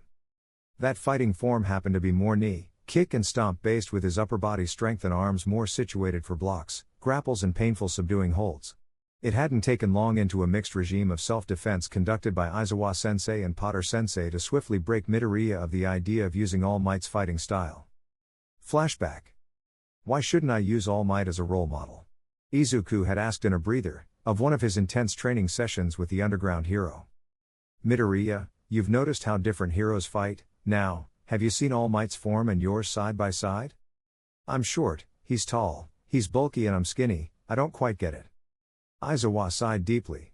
He liked Midoriya, he really did. The boy had seen some improvements in his costume that he hadn't, in particular his goggles. Whilst sound tactically they wouldn't help if someone possessed a quirk to slide through the thin protected bits of plastic and they didn't protect his eyes from gases. I want you to hit the dummy with your arm and then with your leg. Midoriya obliged and headed over to a metallic-looking dummy. Barakwheel looked on. Barakwheel was close enough to read a paltry 75 recorded by Izuku's fist. But then when the kick connected it read 104. See, your kicks are naturally stronger than your arms. Aizawa explained. Midoriya's eyes widened. Since I didn't do any martial arts or anything to build a fighting style around my arms, it's much easier to develop something based on my natural strength and body type? Aizawa gave the boy one of his trademark grins. Understand now? Midoriya nodded, eyes gleaming with excitement and happiness. He assumed his stance and he began again. End flashback. End. Harry called and the two boys stopped. There was a blast of heat and the frostbite and hypothermia. His youngest brother-in-law was about to be hindered by vanished. Shoto was most definitely not fond of using his fire. That was fine in Harry's opinion. Todoroki Enji was an utter bastard for forcing Rei into that despicable marriage. It wasn't all bad as that marriage gave him his darling wife. Izuku on the other hand, he was panting. His legs were red, pale and bruised. In the space of a month the progress had been remarkable. Midoriya was having a UA high school day to finish his middle school education with hero course style training afterwards. Inko Midoriya had been offered the chance to move on to the school grounds to operate as UA's attorney, legal advisor and other legal specialities administrator, in other words a job as a barrister and solicitor. Although Harry and Nezu had slipped in a clause, UA would technically pay Inko's wage, but in reality Inko was under the scrutiny of Andromeda Tonks. If Andromeda liked what Inko brought to the table, Mother Midoriya would transfer fully into Thunderstruck Agency working on the legal side of the law, when it came to sending villains to trial. Harry grinned. Izuku Midoriya was going to change the world. Now all he needed was a strong person to watch his back. Boys, both of you, shower. Soba and Katsudon are ready. Came the soft voice of Fuyumi. Both young aspiring heroes had quickly learnt there were two people you didn't want angry at you, whilst on UA property. They were Recovery Girl and Todoroki Potter Fuyumi. The first because it's Recovery Girl and the second one because Fuyumi could be scary. Shoto knew that his sister could be extremely cold towards people to the point where her own ice trumped his own. You heard the lady. As the boys headed into the apartment, Harry took a short ambling walk over towards a skinny, more emaciated, blonde with porcupine-like hair and 2 drooping bangs. Can I help you, friend? The man yelped, spat out blood and almost fell over. Harry had always been naturally fast, but since his quirk activated and nearly destroyed his residence, although he had thoroughly trashed his uncle's car, who knew fuel tanks and lightning could be so combustive. Not exactly. Sorry, where are my manners? My name is Yagi Toshinori. Harry's eyes glittered. It's a pleasure to meet you, Yagi Toshinori, All Might. Toshinori's eyes widened and hardened. Peace, I come in the name of relative peace. I have to ask, All Might, do you have business on UA grounds? If so, who with, and would you mind accompanying me to verify that? Also, if not, care to explain why you're scouting out my home? Again, I'm going to need verification. Toshinori sighed. I have business here. I had been in a meeting with me, the principal, announced Nezu as he jumped up onto Harry's shoulder. Harry's muscles slackened. That satisfies the majority of my questions. I take it All Might is here to teach for the year? Or is that some sort of cover as he looks for a successor? Nezu stiffened, as did All Might. How did you come to this conclusion? Harry chuckled. Gentlemen, how about we sweep this under the rug and I invite you for soba and katsudon as an apology for this impolite and confrontational conversation. My reasons will be self-explanatory. Nezu grinned. To try your beloved wife's cooking is something I cannot afford to pass up. Especially, as her and your connections are instrumental in my future ideas. Toshinori grinned slightly. He remembered the young Midoriya. I want to see young Midoriya's face. He's the only one outside of you, the principal, and 3 other people I can count as friends who know the truth. Harry grinned. I do appreciate a well-executed practical gag. All Might, be warned, my brother-in-law and Midoriya are reverential All Might fans. And you're not? Yagi-san, I can't think of a hero that aspiring heroes wanted to be compared to. Unfortunately, for me, I can't see myself being compared to you. The amount of people you've saved is probably the amount of people I've turned to a corpse. Granted, they were villains trying to kill me and I wasn't even 18. I've resigned myself to being a hero with a reputation for killing villains. Yagi looked at the young man in front of him. Surely some villains are just too dangerous to apprehend. All Might, I know, as does Endeavor. It's not hard to put the pieces together. We need to know what we're against. We're about to send young adults out into a storm. We need to know just what sort of climate we're throwing ourselves into. Toshinori nodded. Shall we discuss this after dinner? Dinner was to everyone who sat down, shocked stares and stammers from both teens, and the soft babbling of babies. Yagi couldn't help but feel happiness for the Thunder hero. He'd managed to get everything he could want. It reminded him of the zipline hero, Lariat. He'd managed to have a family, but due to his status of bearer of one for all, he'd had to leave them all behind. Yagi wasn't sure if there were any of Lariat's bloodline left. Here he was, needing to transfer Ofa to a successor. Eventually, Midoriya left with Todoroki to play video games. The adults were left alone. Harry turned to Yagi. I'll start with what I know. With that, he explained his theory that All Might had met his match in a hero 5 years ago, leaving the number 1 hero in this emaciated state. You need a successor. You're holding on to your remaining power until you inevitably throw down with the man who killed your master. Yagi nodded. And you're scouting Midoriya Izuku as a potential successor? I am. He inspired me to assist him in dealing with Sludge Monster. I know. I was 15 minutes out. I watched the live fallout. Mountain Lady, Death Grip and Wood God were completely out of line, praising that blonde Pomeranian and bashing Midoriya. People actually vote for them? Harry let out a sigh. You jealous? Not really. I'm just tired of seeing idiots poorly using their abilities and bitching about bad quirk matchups. You, All Might, require someone with a nullification and or absorption quirk and you're fucked. Unless you can hit the little shit nugget at close Mach speed, then you're chancing that they're gonna die. If Kamui Woods was able to make a box or a battering ram, Pomeranian would have been freed. There's no such thing as a bad matchup. Yes, I will agree and admit that there are quirks that make your quirk a hindrance. A pro hero needs to be able to work around that. A ranked hero needs to go beyond working around quirk disadvantages. Would you consider yourself a ranked hero? Nezu asked. I've got the skill, the training and the power to definitely be recognized as a high-ranking hero. Unfortunately, I've told the HSPC to go fuck themselves a few too many times. So, I doubt I'd be welcomed. Besides, my agency is just me and my legal staff. Then there are my beliefs that I refuse to shift on. I don't know what makes a hero. I think I know what does, but if being a hero means shifting on my beliefs and stances, then I'd rather watch the hero profession burn to the ground. Not assist in burning it to the ground? Fuyumi asked, a grin on her face.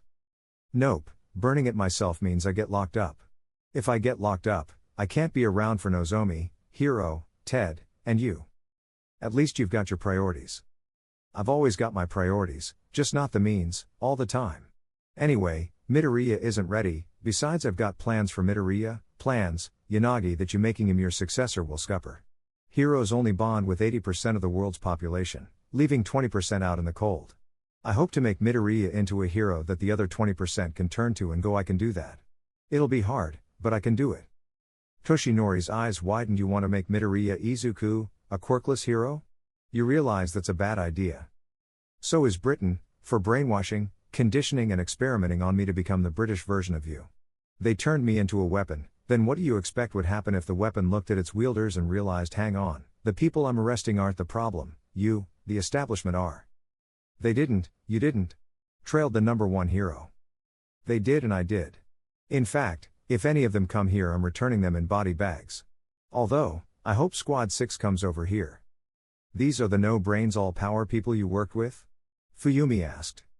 Harry nodded. We're assholes, morons, idiots to the highest degree, and because we're so stupid we're durable to the point of absurdity, but we're the best at what we do, and that's a crisis. We'll probably burn a few cities to the ground in our machinations, but we'd put our boot down. Nezu smiled at his youngest member of staff. I shall keep that in mind. I fear, you might be right. Then the Chimera turned to Toshinori. You, rest and conserve your strength, trust in UA, to find your replacement. Toshinori nodded. I trust you and Night Eye's judgment. The pair bowed, to Fuyumi, and Harry showed them out. Harry, try not to break young Midoriya. Tagada-kun, explain some of your training methods, my master's friend, would be envious of them. Harry smiled at the number one hero. He wanted training to hone his quirk. Once I figured it out, I adapted my training plan to accommodate him. It's a watered-down style from the style I was taught, and Tagada-kun received the privilege of a personalized training manual. You're making him do 100 push-ups, 100 sit-ups, 100 squats and a 10 km run, every day. I supply him protein, not my fault. He said he wanted to be the best and to be able to put a smile on people's faces. So I'm playing to what I know, besides, he's not complaining. Nezu and Yagi both nodded at that, before they headed into the evening. Harry turned to the table and cleared the table, then washed up as Fuyumi slumped onto the couch, turning on the TV. Harry finished washing up, before climbing over the back and wrapping himself to Fuyumi's back. His hands wrapping around her waist. The kids were asleep, the two teens had headsets in and playing video games. Harry had no problem in indulging Shoto. In fact, he'd be the doting father but also the encouraging one. If there was one thing that Harry wanted to be remembered for, it was for his children to remember him. Even if he was a bad father, he wanted to be remembered and accepted. Midoriya had 9 months to improve and show that he was worthy of being on the hero course. Harry chuckled as the family of 4 went on to Netflix and began watching Fate. You think they'll be able to do it? Fuyumi asked. They'll be fine. Chapter 9. It was finally the day. The day of the entrance exams, and Midoriya Izuku was nervous. His training under the Thunder Hero Barakwheel had been exhausting and exacting. He'd trained until his bones cracked and muscles tore, he rested and he repeated it. Then mixed in with that was his training with Shoto. Shoto's prodigious skill with fire and ice had also toughened Izuku. Despite being quirkless, Izuku had resolved to merely work harder and smarter than his classmates. He'd signed up to do the standard entrance exam as he had decided to do it to prove it to himself. He'd also found himself training with a loud blonde teen, by the name of Tagada Mirio. Where Mirio had decided to participate and maintain what was being whispered as the Shredded Challenge, Izuku was doing a reduced version, which was a 5 kilometers run, with 50 sit-ups, pull-ups, and press-ups. Izuku hadn't only learnt at the brutal teachings of Barakwheel.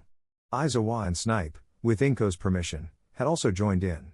Aizawa more so than Snipe, since Aizawa fought essentially quirkless as his quirk prevented 2/3 of the recorded attributes of quirks. Aizawa had quickly taught Izuku how to knee strike and kick and utilize his arms to block and grapple with his opponents. Snipe had started to teach him the basics of using firearms and weapons. They wouldn't be able to get him anything to assist him for the entrance exam, but Izuku had a feeling about what wasn't said about the exam that he would be able to get into the hero course. You, ready for this? Todoroki asked. Nervous but ready. I heard from father that the standard entrance exam involves fighting robots and big ones. Izuku nodded. The more I hear of the entrance exam, the more I am convinced with Uncle Aizawa that the exam is rigged in favor with those who possess more flashy quirks to get in. The exam is enforced along with a similar one across all hero programs, by the HSPC. Harry overheard this, as did Fuyumi, and the pair of them scowled. Izuku and Shoto both knew that Barakuil didn't see HSPC as a positive influence whatsoever. Midoriya, you can now see, this is why I dislike the HSPC, and my thoughts about heroes being nothing more than additional police to control the populace. Izuku nodded. I've done my own research on the subject. Sensei, why did you come here? I mean, you should have gone to America or at least Europe. Your stance strongly resonates with the laws there, but yet you came here. Harry, then looked slightly older. I may or may not have, in my squad 6, desperados all guns blazing defense of my school, butchered the children and supporters of more radically aligned political groups of Europe. So, I couldn't risk my godson in such a powder keg environment. As for America, they dislike newcomers with powers exceeding their rules and regulation, so I was screwed even over there, even though their quirk control laws are much like their gun laws. Next to non-existence. Although their quirkless hero programs are in fact, the best in the world. Despite the blatant discrimination and xenophobia, brought in by Donald Trump, only 20 years ago? Fuyumi murmured, holding Nozomi and Hiro whilst leaning against a wall. Barakuil wandered over and plucked Hiro from her arms and began cooing. Shoto stared at his in-law Midoriya. Why am I suddenly nervous of my brother and his whimsical nature? According to him, to have a whimsical nature comes from having confidence and belief in your own skills. It also helps to have a interesting personality. Shoto, your family, same as Natsuo, Fuyumi, Enji and, no, not going there. Going where? Shoto asked curiously. Harry grinned at the fire and ice teen spoilers. I will lay down my life to protect my family and students, however hell hath no fury, should anyone target my family. Enji can look after himself, Fuyumi works here, I work here. The only viable targets are Nozomi, Hiro and Natsuo, but logically it's Natsuo but that's triggering a death wish. How so? Todoroki Natsuo may dislike father, but father loves him dearly. There's 3 heroes directly on your father's payroll, planted as neighbors to keep an eye on him. There's also one of my prospective sidekicks, last called Ria, she's an interesting one. She's my personal plant, last I heard she's gotten real close to him. Your orders? Fuck no, I just told her, keep your head down and keep an eye on Natsuo. Follow your gut, if it comes up in a conversation tell him Barakuil's lost far too much family and will not lose any more if he can help it. You're not going to tell him about father's own plants? Nope, they should be good at their job. I don't intend to hire people as agency workers unless they bring something else to the table. Izuku and Shoto looked confused. 2 applicants going for a phone job. One has a quirk allowing him to deal with multiple calls at once and has a human resource degree. The other's former military, quirk is a reassurance quirk and has a degree working as an electrician, who's more useful. The second, stated Shoto. Izuku nodded in agreement. Why? It was Izuku who answered. I would go with the second for 3 reasons. 1, he's been in the military, giving him a strict structure for a chain of command, the ability to follow orders and probably interpret orders to fulfill his assigned job. 2, he's able to remain calm in a crisis and secure a decent rapport with people. Being hysterical in a crisis is liable to get people killed, civilian and yourself included. 3, he's able to act as an ad hoc hero, definitely a more brutal one due to being in the military and having to possibly kill to survive and keep team alive. 4, he's got an additional set of skills, electrician, to help in case someone or something disrupts the building's power supply and you're not there. 5, he complements your theme of thunder and lightning due to his electrician's degree. In comparison, the other might be more beneficial to work as a receptionist or as a clerk for a legal team. So, both are useful, but in terms of working for you directly, which is what I'm guessing, I'd go with applicant number 2. Harry stared at Midoriya. Don't you have an entrance exam to get to, intern? Izuku paled and all but dashed out the door akin to All Might. Harry turned to Shoto. That is why I want him in UA and as a potential sidekick, just because he's quirkless. Shoto gulped. His mind is his most dangerous attribute, the fact he was able to perceive so many uses for people with just the vaguest of briefings. If he wasn't so intent on being a hero, I'd offer to front him all the resources to become a quirk analyst. Harry retorted. Now, what do you want to do? I mean, it's your holiday. Shoto smiled a genuine smile. Can we do something fun? Like at the beach, with boards on their feet. I saw something like that after I finished training with father on Fuyumi's show. Or even get some stuff for Fate. Since when did you start watching Fate? Recently, along with Sword Art Online and High School something or other. Fuyumi's eyes narrowed. Shoto, Fate is an acceptable anime to watch, The other two, they're subpar in my opinion. The five of us can do such things, we'll make a couple of days out of it, first to the beach. Izuku. Izuku tore across the ground, he had plenty of time but he'd rather get there early. Things had definitely changed, his mother for one was now happier and healthier, the excess weight she'd put on was gradually falling away. Her own insecurities and worries were falling away as she saw him flourish. He wasn't stupid, he'd seen Aizawa and her on the grounds at odd intervals. For example, her going to work as he was coming off patrol and her coming home as he was going out. Aizawa-sensei also seemed less terse and grumpy. Still a mental troll, and liked scaring everyone with his logical ruses, but he was happier. Honestly, Midoriya Aizawa Inko, a ring to it. He thought to himself, unfortunately his good mood soured when he spied no Katsuki Bakugo.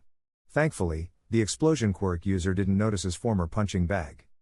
They however were put next to each other. As Bakugo exploded, Present Mike quickly lanced the Pomeranian's explosion with the simple comment of no more temper tantrums or you've got no chance of getting in.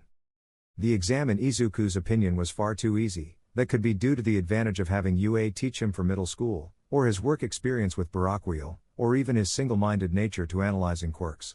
However, the 3-hour exam flew by and as Midoriya filled in the forms for submission he contemplated just how much he had changed. Then came the practical. All of the hero hopefuls were shuttled off to an examination ground and Izuku sighed. He'd been forced to sit next to the stiff and robotic teen who had called him out on his panic mumbles. For the 15-minute ride, the teen would not shut up. I have anxiety issues, you're aggravating them. Not very heroic, is it? Now please, be quiet so I might actually be able to focus. The teen's ramblings on propriety, dress, speech and mannerisms and how they related to heroics, were not what he needed right now. Uncle Aizawa, he thought had the right of it working as an underground hero.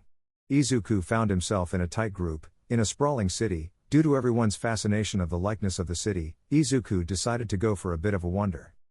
The teens jumped up as the doors to the arena slammed shut.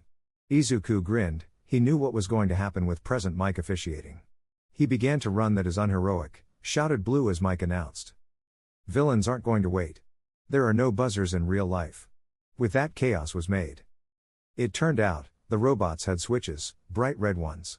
All of them at varying heights, apparently non-combative. Aligned hero quirks did have an advantage. So Izuku had managed to knock out 4 triple pointers and 3 2-point robots. Along the way, he'd pulled 2 purple-haired teens out of the way of a sparking robot as it collapsed towards them. Observation booth. Midori is doing well so far. 18 villain points and 20 hero points. Nezu commented.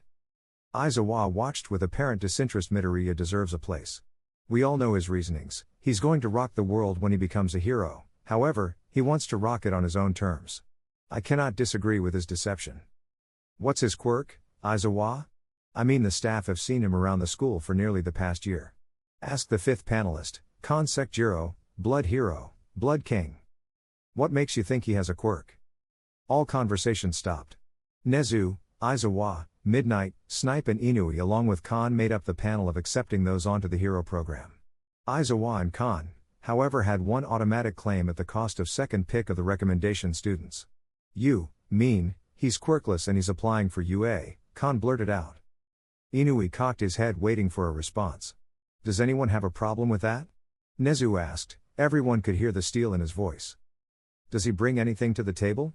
I mean, if he's managed to gain these points without a quirk, I have no problem with him attending. I think it's ill-advised both as a hero and as a human being. Khan retorted. He needs some help, serious help. He suffers from an inferiority complex, anxiety amongst other conditions due to him being diagnosed as quirkless. However, I'd recommend him based on his notebooks, Inui stated, barking and growling slightly throughout his speech.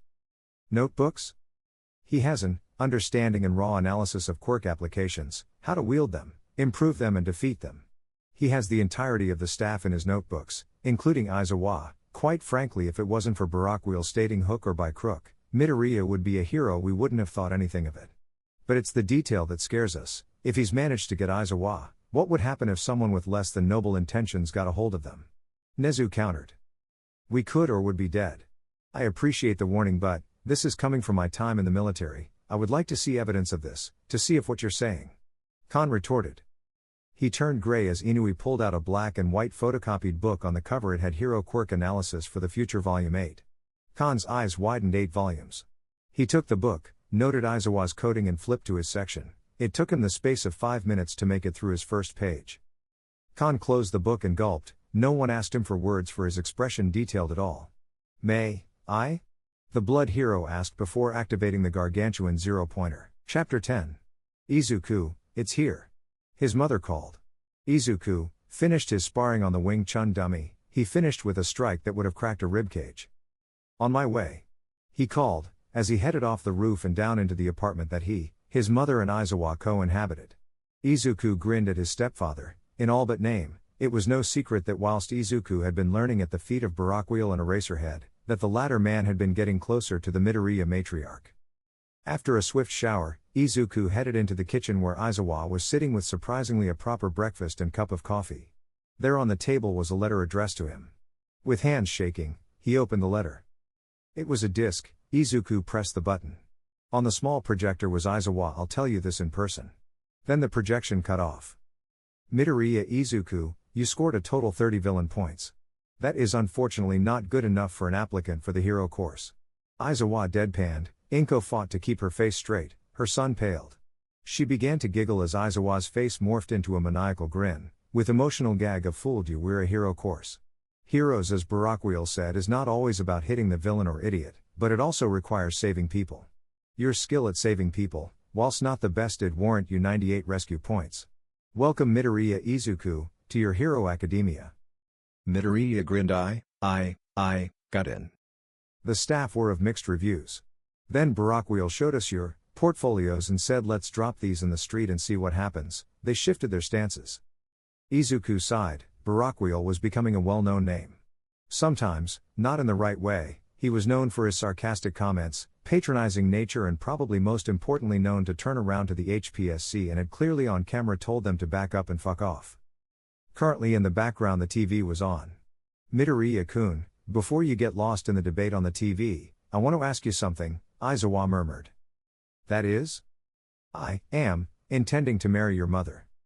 Izuku stopped and looked at the duo. Aizawa-sensei, please, treat her right. Aizawa grinned. I will. That I will. Before you ask, it's Endeavor, Mr. Brave, Barakwheel and someone by the name of Gia, and it's being done by the HPSC. The HPSC are going to try and ignore the quirkless questions. I've got 3 yen in my pocket in change. I'll bet that Barakwheel goes off script. Based on his body language, he's asleep? Seriously. In front of a live audience. Question time. Pure boredom. Wrist slitting, eyelid closing and bitch waterboarding, preferable boredom. The only good news was that Mr. Brave thought it was just as boring, considering the man was an underground hero and this was eating into his sleep. Brave was moments away from snapping. A question from the woman in a green jumper. Announced the TV person. What is everyone's stance on those with what people call villainous quirks or quirkless, and how can they be utilized in the workplace? Barakwheel twisted slightly. This could be an interesting, no, this was going to be interesting, going to be fun. And the best thing was it was question he was going to answer honestly. He'd read what the media were saying about him: inconsiderate, not child-friendly and even reclusive. He objected to the second one. Fuyumi wouldn't have hooked up with him or even married him or even had his children. He opened one eye as Endeavor gave his flatline hard-tempered stance of no. Mr. Brave and Gio were in the middle. Barakwheel. Sorry, I fell asleep due to how wrist-slittingly dull these other questions have been. Ma'am, can I get the question again? Stance on those with what people call villainous quirks or quirkless, and how can they be utilized in the workplace? Barakwheel stood up. Whoever coined the term villainous quirks deserves to be given the chair, which for those who don't know is 2,200 volts at 7 to 12 amps sent through them. Death. There is no such thing as good and bad quirks, only scaremongers and politicians, and honestly I don't know which is worse. A quirk is only as evil as the person wielding it. Is my lightning bad? Potentially, considering I throw blasts of lightning and electricity that could hospitalize someone if I'm not careful. It's all about perspective. The woman in green stopped. And the quirkless? Who are you asking for? Barakwheel asked, flummoxing the woman. Everyone tensed. Everything had turned. They hadn't expected this. My son and daughter, 19 and 28 respectively. One's an engineer and the other a counselor, but no one's willing to give them a chance. Due to them being quirkless. Alrighty, this is off the script and everything is genuine. How I like it. You got their CVs? Excuse me? Have you got their CVs? Because I'm going to do something high risk. Yeah. And I have their numbers. Barakwheel. growled Endeavor. Endeavor, shut your mouth. You've had your turn. I'm having mine and mine is setting the record straight. You realize you're potentially upsetting society, Gia stated. Screw society, everyone gasped screw society.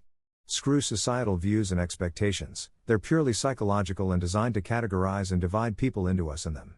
If you're going to categorize me as the hero with the Avalon dream. The dream of the ever-distant utopia, an idea, concept, dream so outlandish that it could never come true. The woman called her home. The exchange was brief before Barakwheel took the phone. I understand the pair of you are at a disadvantage, due to something smaller than a grain of pepper? I'm Barakwheel, and I have an offer for the pair of you that's gonna change your lives. Want to work for me? There was stone silence. You want us to work for you? Even though we're quirkless? Yup, got any skills that could interest me alongside your educational certificates? Barakwheel asked, grinning like a loon. I have oxygen and laughing gas training as a first aider? Came one response.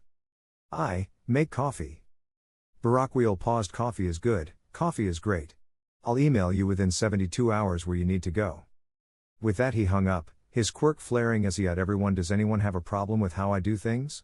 If so, cool, awesome, I've managed to offend someone or upset their sensitivities. If I haven't, oh well, I'll get you later on. Now have we any more pertinent questions?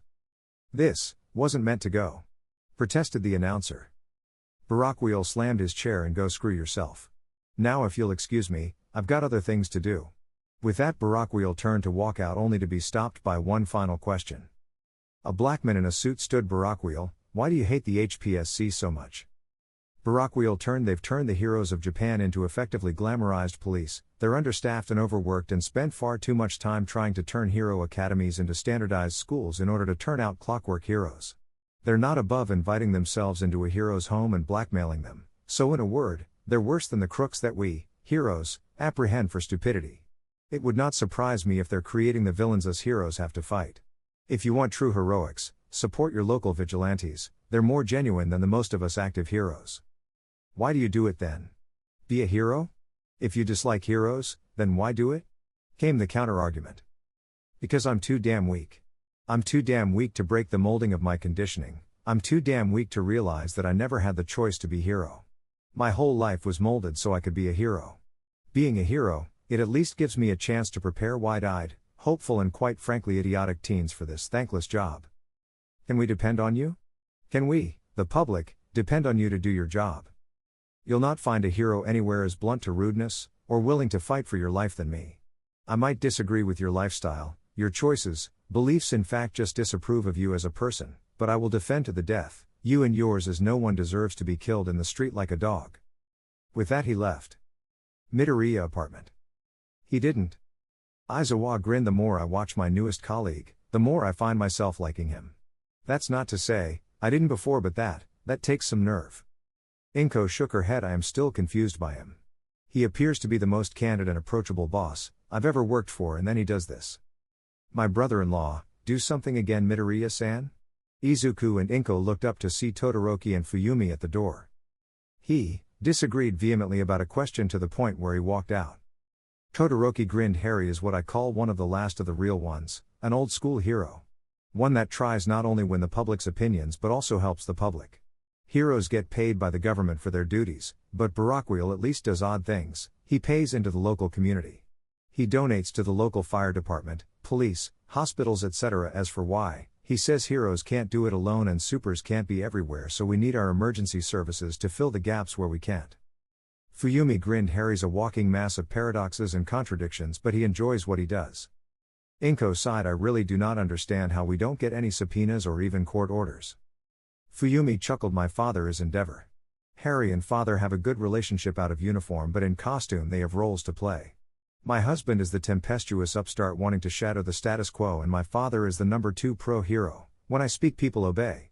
Endeavor knows Harry won't jump to Endeavor's tune unless he absolutely needs to, and sometimes not even then. She decided not to let Inko know about the oncoming potential storm. That wasn't her job. Harry would fill her in when he needed to. Midoriya, you get in? Asked Todoroki. Izuku nodded. Yeah, 98 hero points, 30 villain points. It's also the 3rd highest amount of hero points scored, ever. Aizawa commented. Midoriya, have you designed your costume yet? Midoriya paled, he'd completely forgotten about that. Todoroki chuckled, "Come on, hero otaku." The adults chuckled at that as the twin-haired colored teen dragged the green bean out of the apartment.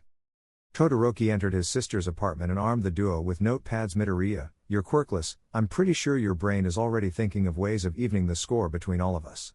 What have you got? Some sort of energy storing undersuit or suit, bulletproof, stab-proof, utility belt and potentially a few weapons a bit like Eraserhead and Snipe." Todoroki nodded as he idly began sketching. It turned during the time they'd gotten to know each other. Todoroki, aside from wanting constantly push his quirk limits, was a talented artist. Izuku was also a pretty decent one. However, after 15 minutes or so of bouncing ideas off one another, Midoriya had sketched down ideas for Todoroki. "How hot or cold can you go?" Todoroki shrugged. "If I go too cold, I give myself frostbite and hypothermia." "So you can drop your body to below 95 Fahrenheit or 35 Celsius. Wait, your temperature? Have you even tried to manipulate the temperature around you?" Todoroki looked incredibly confused as Midoriya's face slowly became much more manic. "Midoriya, I know you're exceptionally smart, but this is kinda scary." "Todoroki, you have no idea of what you're capable of." Todoroki's costume quickly became apparent. It was a protective head, neck and tank top that flowed neatly into cargo or combat pants and black boots, or alternatively a black body glove style design with the tank top on top. However, inside all of the layers, woven in, were coils of water attached to a small device designed to push the water around the body. At certain points in the body, mainly the hands, elbows and knees, the water would pool, allowing Todoroki to emit blasts of ice or fire. Naturally, the water and the fire didn't quite mix, but hey, it was a prototype. It ended up looking like something out of Mortal Kombat, an old series of fighting games that Barakwheel had managed to get some copies of. Todoroki had found himself rather attached to Sub-Zero and Smoke. Midoriya was more of a Liu Kang and Kung Lao user, surprisingly. Then again, Barakwheel had been one to get Midoriya to use his legs more than his arms, lessons reinforced by Aizawa. Soon enough the day came, and it was their first day of UA High School and their training began. Chapter 11. "You can't go with your tie like that," Aizawa drawled as he demonstrated to Izuku how to tie a tie. It took 3 goes, and Aizawa chuckling like a human being as opposed to his trolling laugh. The Midoriyas had come to realize that Aizawa possessed a dry sense of humor and had a backstory worthy of hero. As a result of this upbringing, Aizawa had written a novel, Nothing Rocking the Boat, but had developed a cult-like following. The story told the tale of an unassuming, left-out teen, who became a politician speaking for the voiceless in a dystopian future, eerily current problems and scenarios. Izuku grabbed his bag and headed across the campus of UA. It was most definitely odd that he resided on UA grounds, then again, him living in a mostly empty building. Shota and Inko had come to the agreement of living in a separate part of the building, and leaving Izuku to have the run of the place was acceptable. It was during this experiment that Shota and Izuku got to bond. The Erasure hero was going to be his stepfather. Shota had taught Izuku 5 things so far: how to tie a tie, and the last 4 were about cooking, mainly the best way to cook chicken, beef and pork without poisoning oneself, and finally the most effective way to cook like an underground hero, leave no trace. As he crossed the grounds, he was joined by Shoto and Harry. The latter nodded and vanished in crackle of electricity. "My father agreed that I should live with Fuyumi name Monday to Thursday and at home Friday to Sunday." "Surprising, considering what I've heard about your father's residence." Shoto smiled thinly. "When you've got 30+ sidekicks working for you, you need to be able to put them somewhere." Izuku shook his head. "Barakwheel sensei has got 4? His 2-person legal department and 2 non-quirked assistants. So, none, in my father's view. Pro heroes measure their worth with the amount of sidekicks they employ. Thus, hero students are seen as hot commodities." Shoto explained. Izuku's eyes widened. "That's awful. I mean, I understand, heroes have to do what they do, but to poach students just boost reputations. I suppose this adds evidence to the rumors of particular heroes selecting particular hero wannabes with specific quirks. The Abyssal Hero, Eldritch, or Eldritch the Zelrech, and even any number of expletives Eldritch." Shoto finished. It was really hard not to know of the horror-themed hero. In Izuku's mind, Eldritch and Barakwheel could have been long-lost siblings, as the pair of them possessed an equal disregard and dislike for the HPSC. However, unlike Barakwheel, Eldritch possessed an impressive entourage of 12 sidekicks, nothing compared to Endeavor, but for a hero with a reputation for losing his ever-decreasingly short fuse with his colleagues it was impressive. It was even more impressive when Banshee, a silver-haired, silver-eyed fair-skinned teen, could outswear her boss and she was designated second in command. Abyssal Incorporated did not favor weak excuses. The entire agency operated outside of socially acceptable norms. There was plenty of evidence of Abyssal agents turning blind eyes to vigilantism and illegal quirk usage to get a situation under control. Izuku and Shoto remembered that interview. Eldritch, there have been reports and video links of you and your agency turning a blind eye to blatant obvious acts of vigilantism and illegal quirk usage. Care to comment? In case you've not noticed, I've got a sidekick with additional burning wooden limbs. Last I checked, my sidekick sprouted scales, possessed faulty guts and had a fondness for hot golden curry and not wooden enemas. So little occupied with that and the burning fucking building we were called to. Eldritch replied, his face hidden by a deep hood in his uniform, his arms also concealed. So, you admit that you turn a blind eye to vigilantes and prohibited quirk usage? No. I'm more interested in saving everyone, who can be saved, from whatever disaster I've been summoned to. If there are vigilantes and people illegally using their quirks in the situation, I condemn them. There, I said it. I condemn them, but before I condemn them I say thank you for making our immediate job easier. Please cease and desist, but my agency and I will make no attempt to arrest you during a serious disaster requiring heroes, but I cannot vouch for some of my colleagues. We done? Good, I am, because I've got a job to do. Banshee. Report. Shoto shook his head. Izuku was very good at impersonations. By now they'd reached the main doors as Tokoyami arrived with Jiro Todoroki. Midoriya, catch the news? Eldritch? Izuku asked, catching the bird-headed teen off guard. Yes, that siren song of darkness is what I'm referring to. Izuku sighed. Eldritch is Eldritch. I like him, I like all heroes really. Bit of a hero and quirk enthusiast. More hero and quirk otaku. Midoriya is scary. Todoroki commented. He deadpan stared his friend. You are. Izuku had the decency to blush. I just like heroes and quirks. Jiro nodded. She heard it, his heartbeat race. He was hiding something. Everyone should have secrets, but Jiro thought this was rather big. The group of four entered the classroom as someone shouted, take your feet off the desks. The four entered. Izuku groaned. Ida, Todoroki said in meeting. Izuku fought back a gulp. Just because they'd been separated for nearly a year, didn't mean he hadn't gotten over his ordeals with Bakugo. Bakugo was slouching, as he always did, in a chair with his feet up on the desk. At that moment, when the explosive teen saw his childhood punching bag, the explosion was magnificent. Deku, you were the only coherent and polite-ish words that spewed forth from Bakugo's mouth. The deluge of words and phrases that were not hurtful or the apt description of a teenager in puberty registered at none.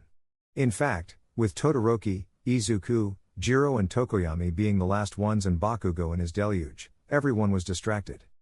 Unseen by the class, one by virtue of his quirk and the other due to his quirk, they waited.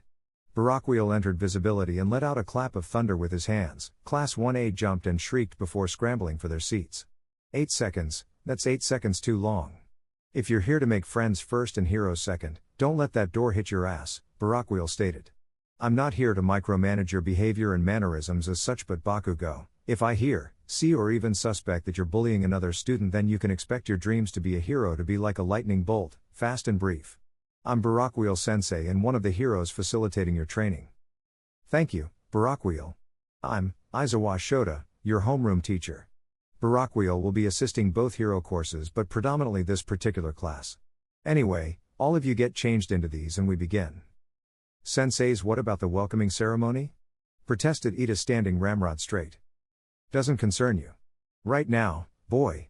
The more important fact is whether the 20 of you are worthy of becoming heroes and remaining on the hero course. Baraquiel replied coldly, shutting down any potential responses. That's a bit unfair though, isn't it? Called a walking school uniform.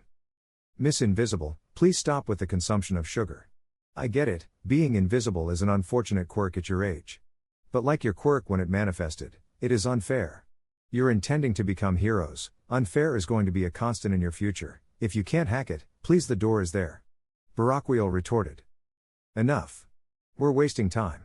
Aizawa instructed and he slouched off.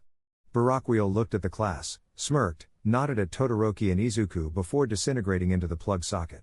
Everyone stared at Todoroki and Izuku. Let's get going. With that, everyone headed out to get changed. Aizawa pulled his phone out of his pocket. It glowed, short-circuited as Baraquiel erupted into existence.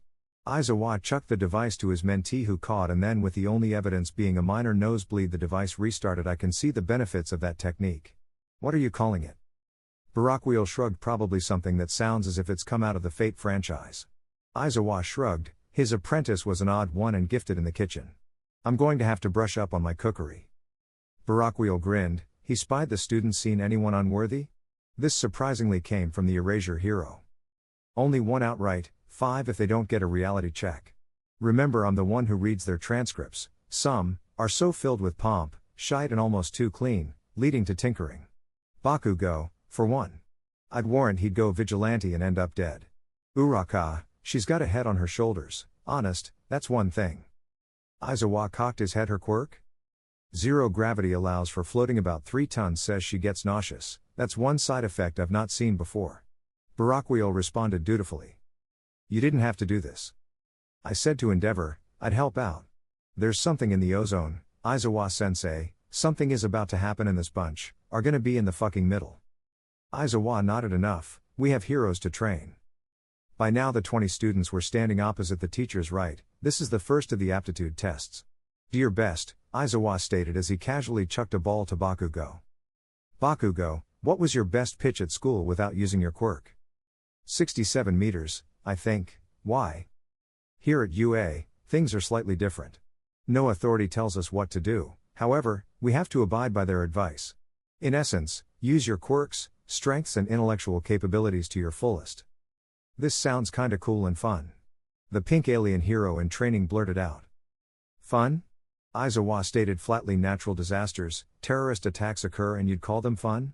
I suppose in a logical point of view, considering you've not been allowed to use your quirks in public. Barakwheel shook his head and muttered something in Welsh. Barakwheel-sensei, do you require throat sweets? A tall raven-headed pupil asked as a patch of her forearm began to glow. No, just saying something in my home language. Welsh, if you're curious. I'll accept a generic Britain reference, but if you call me English, then I'll be most annoyed. You're Welsh, then why aren't you doing heroics in Britain? Bakugo growled. Curb your tongue, Bakugo. As for why I'm doing things here instead of home, here heroics is marginally less fucked up than back home. But that doesn't stop me from criticizing the government. You criticize the government, exclaimed the class. I pay my taxes, I have citizenship, thus I'm entitled to complain. If people fear the government, that's tyranny. If the government fear the public, it's liberty. Everyone should have a voice to back them, and that's what I do. Besides, HPSC and I despise one another. But enough about my gaijin thoughts, behaviors and mannerisms. We're burning daylight and potential. With that the tests began. They were the 50-meter dash, grip strength, standing long jump, repeated side steps, ball throw, distance run, seated toe touch and sit-ups.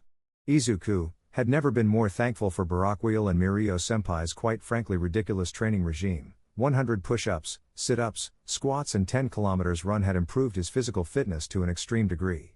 Instead of potentially ranking last or in the bottom 5, he was ranking at 10th overall. Sweat was pouring down his face, his whole body hurt. Out of the corner of his eye he saw Jiro looking like she was about to collapse. Jiro, don't, whatever you do, lie down. It will seriously hurt and be detrimental to your recovery. Izuku found himself blurting out. Jiro snapped around, nearly jumping out of her skin. It was Midoriya. She was short of breath, the burning in her body was excruciating, but Midoriya didn't seem like the type of jeopardizing her chances of being a pro. She looked at Midoriya, who was doing stretches, and began to follow what he was doing. Suddenly the burning lessened. As the students were cooling down, Aizawa and Barakwheel were silently observing and trying to work out who had the least potential. Mineta Minoru, if anyone. Barakwheel muttered. Why?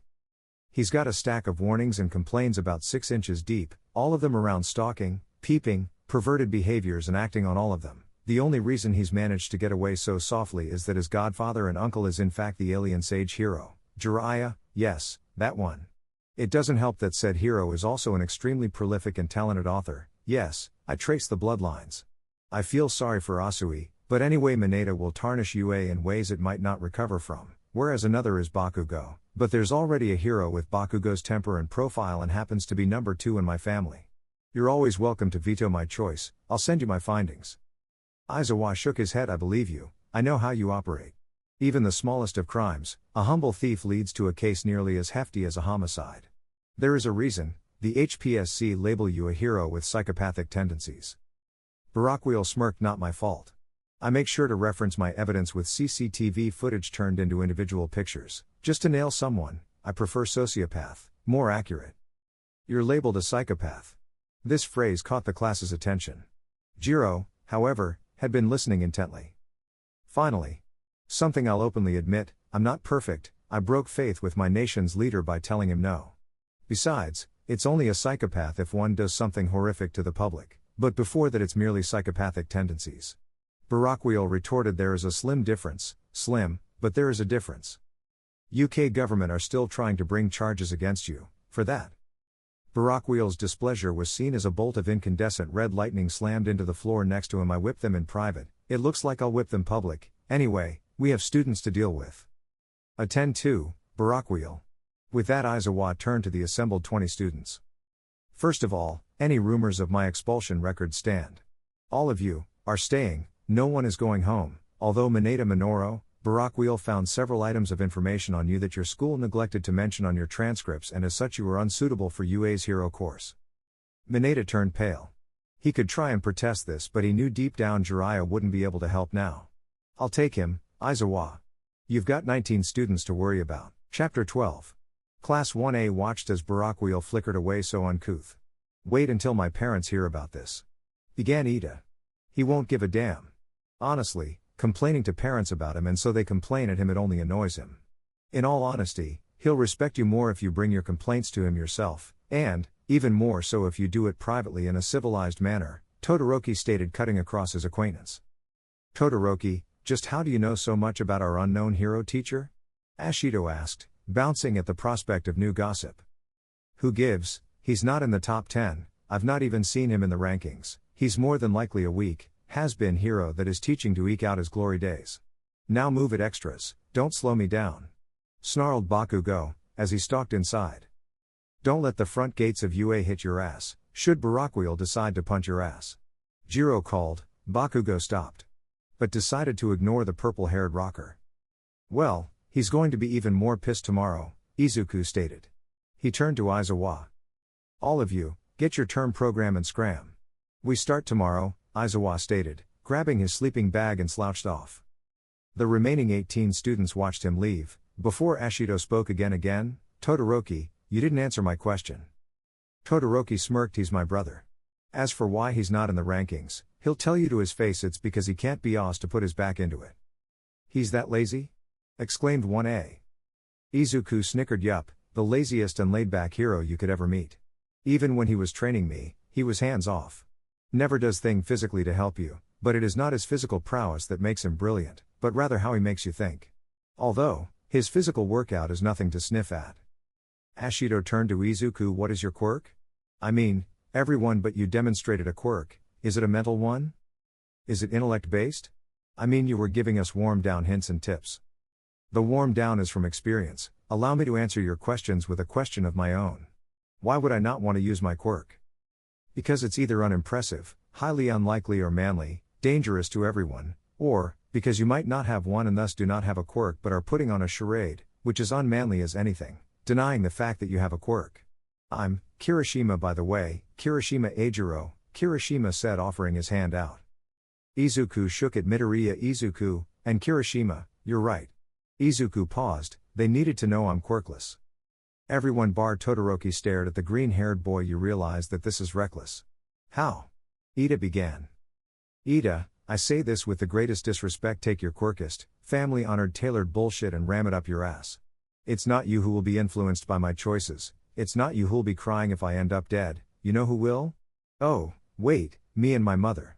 Barakweel sensei's taught me a lot in 10 months. The first thing he taught me was to grab my dreams by the fucking balls and beat the ever-living shit out of all obstacles, physical, mental, emotional, my own inadequacies, others' tinted view of the world, and stomp them beneath my feet. I am offering you, Ida, a chance to put your money where your mouth is, Izuku said calmly, standing his ground. Ida looked at Izuku, turned and robotically marched away. I'm going to get such a bollocking for that outburst. Although, I might be able to throw Barakweel sensei under the bus, Izuku said, paling slightly. Todoroki sighed and placed his arm over Midoriya's shoulder. Considering my brother-in-law has done that, he'll probably object profusely about being thrown under any buses, physical or metaphorical. However, he will admit he told you that, he told me it as well. Jiro and Kirishima looked at Midoriya. Midoriya, I highly doubt you'll get into any trouble. Ida was and has been out of line since the start of today. You snapping and challenging him was in defense of why you're becoming a hero. UA should accept that. Your dream, to be a quirkless hero, that's a true hero's dream and a manly one at that. What is your routine? I have got to ask? Kirishima asked curiously. It's 100 push-ups, sit-ups, squats, 10 km run with 100 repetitions of punches, knife hands, elbows, knees and feet katas. That's the true version that Tagata-senpai uses. I do half of it but all of the kata. Kirishima stared at him. That's intense. We're going to have to work out together at some point. Look, I'll find you on social media and I'll get your number then. I need to get my train. Other students made their excuses and left as well. Jiro nodded to Izuku and had to turn away as she found her cheeks turning red. Soon enough Izuku and Shoto were the only ones remaining. As the students were slowly leaving, Harry had changed into civilian clothes, jeans, white shirt, with babies in the kitchen, humming a catchy song by the name of Addicted as he prepped dinner. The joy of being a TA he finished the moment the school let out. However, he was looking over the plans to turn UA into a boarding school. He groaned, his class was going to be a nightmare. They were already one down, but there were so many egos to stomp down on. The agenda for tomorrow. He was enraptured by his activities. He didn't hear the door open and 4 sets of footbeats enter. Mrs. Potter, I didn't see you. Came the voice of Vlad King. It's okay Vlad, I didn't see you either. Can we help you? Fuyumi asked the blood-themed hero curiously. Vlad sighed. I am needing your husband's talents in order to cultivate my class. I fear some of them at this. They need humbling and seriously. When do they do combat training? Hey Vlad, this feels like dinner and drinking to sort this out. How do you like stir-fry steak? I don't do blue. Rarest, you can do please. Soon enough, Vlad King, Barakwheel and surprisingly Eraserhead, Mike and Snipe along with Fuyumi were acting like relatively normal adults, sitting around discussing everything from politics to their classes. With that radio going lowly in the background when the report suddenly changed to something drastic. We bring you this breaking announcement. 7 villains are terrorizing the downtown, Musatafu area. Heroes are responding but Mount Lady is down. Harry changed into his hero costume as Fuyumi pulled on a knee-length fur-covered coat, which, when fastened had an inbuilt hood with an upper and lower face balaclava fitted in. Finishing off her attire was a pair of overshoes and gaiters which gave the impression of mountain boots. Mike, you willing to babysit? Mike nodded. Yeah, do I need anything? Fuyumi smiled underneath her hood and pulled out a file called The Inept Hero's Guide to Heroic Babysitting. Mike's sweat dropped as Fuyumi, Barakwheel and the members of staff hurried into Musatafu. There were 7 villains as the reporter had eloquently said, however Mount Lady wasn't just down, she was down with what looked like a black spike erupting from her mouth. It was this particular visage that Barakwheel and Fuyumi arrived at. I don't have my hero license yet, she murmured. Lady Cold, have faith in me and in your father. It's coming. I remember you telling me that your father put you through the exam, and you passed the test but chose not to use your provisional license. Lady Cold nodded. I remember. I also remember you telling me the same thing. You're getting me to do this because you didn't want to do this on your own. Just remember we have 2 babies waiting for us, 3 if we include your godson. All the more reason to wrap this up.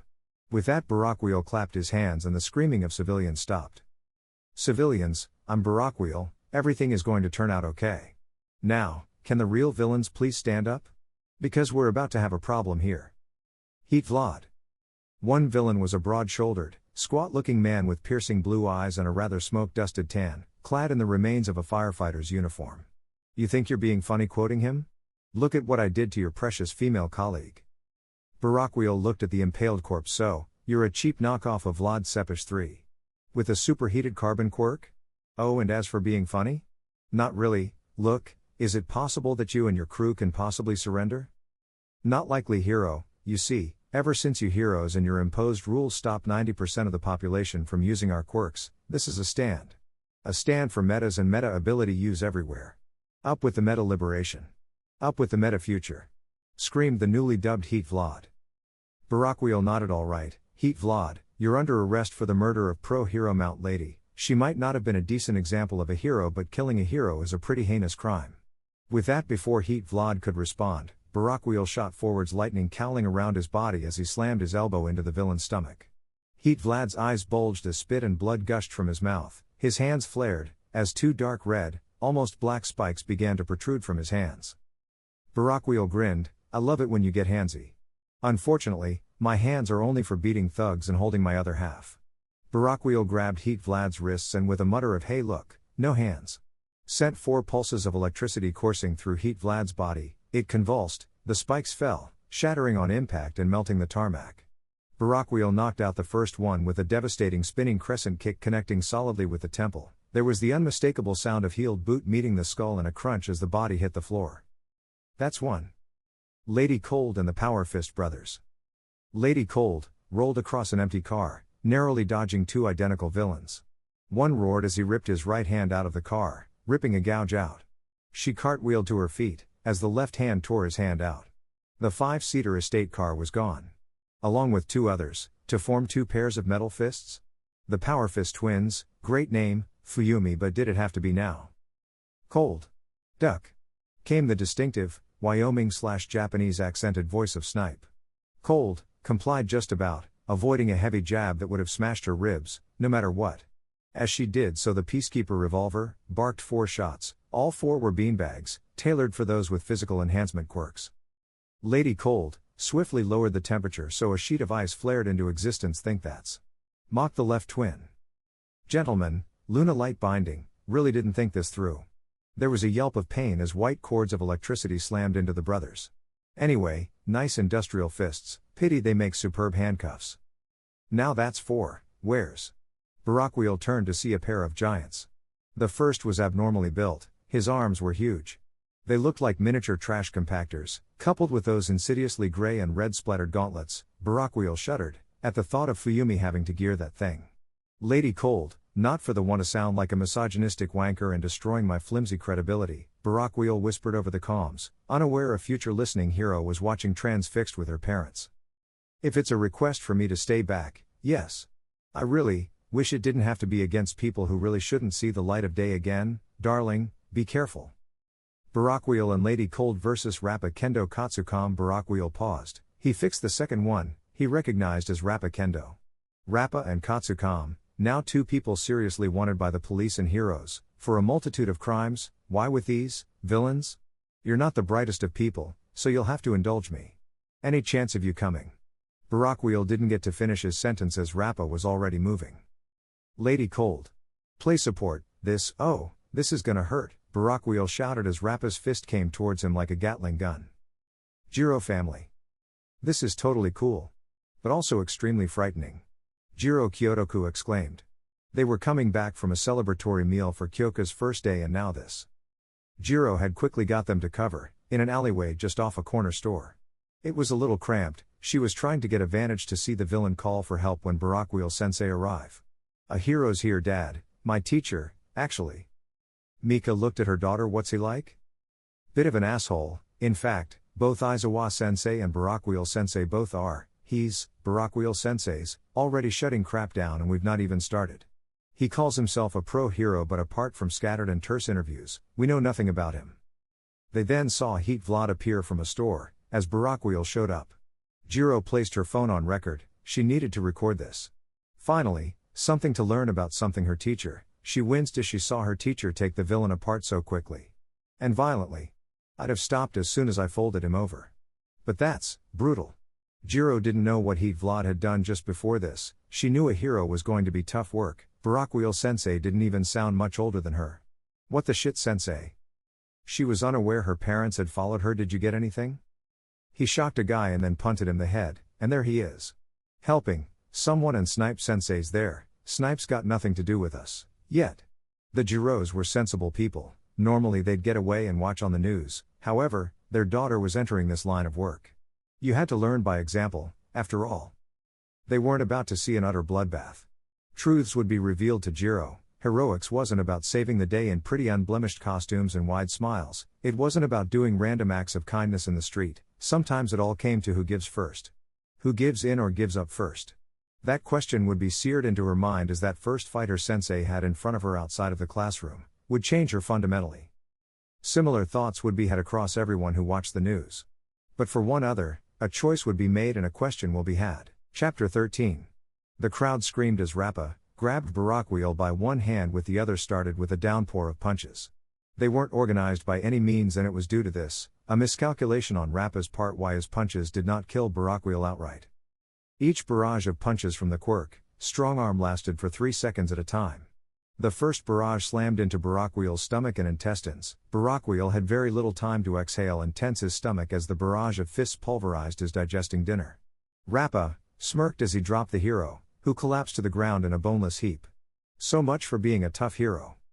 Rappa, not many heroes have the ability to get up or withstand your quirk, Katsukam stated. He looked over at Barakwheel, who lay motionless, shallow, ragged breathing. Besides, you left him alive. Rappa shrugged. Better way to have him wake up to a crowd of bodies. Lady Cold's eyes narrowed. She knew she was outmatched, but that didn't mean she was going to make it easy. She placed her hand on the battered and cratered road and activated her quirk Flash Freeze. Rappa and Katsukam turned to the disturbance. Another hero, Katsukam declared, a grin stretching over his face. He took a step forwards, only to find himself flat on his back. Rappa shook his head. He cautiously maneuvered himself onto the ice. Out of the corner of his eye he spied the cowboy hero, leveling the peacekeeper. Moving quickly, the strong-arm villain slid to a nearby car. Snipe cursed as he had to rescue a pair of civilians from a car heading towards him.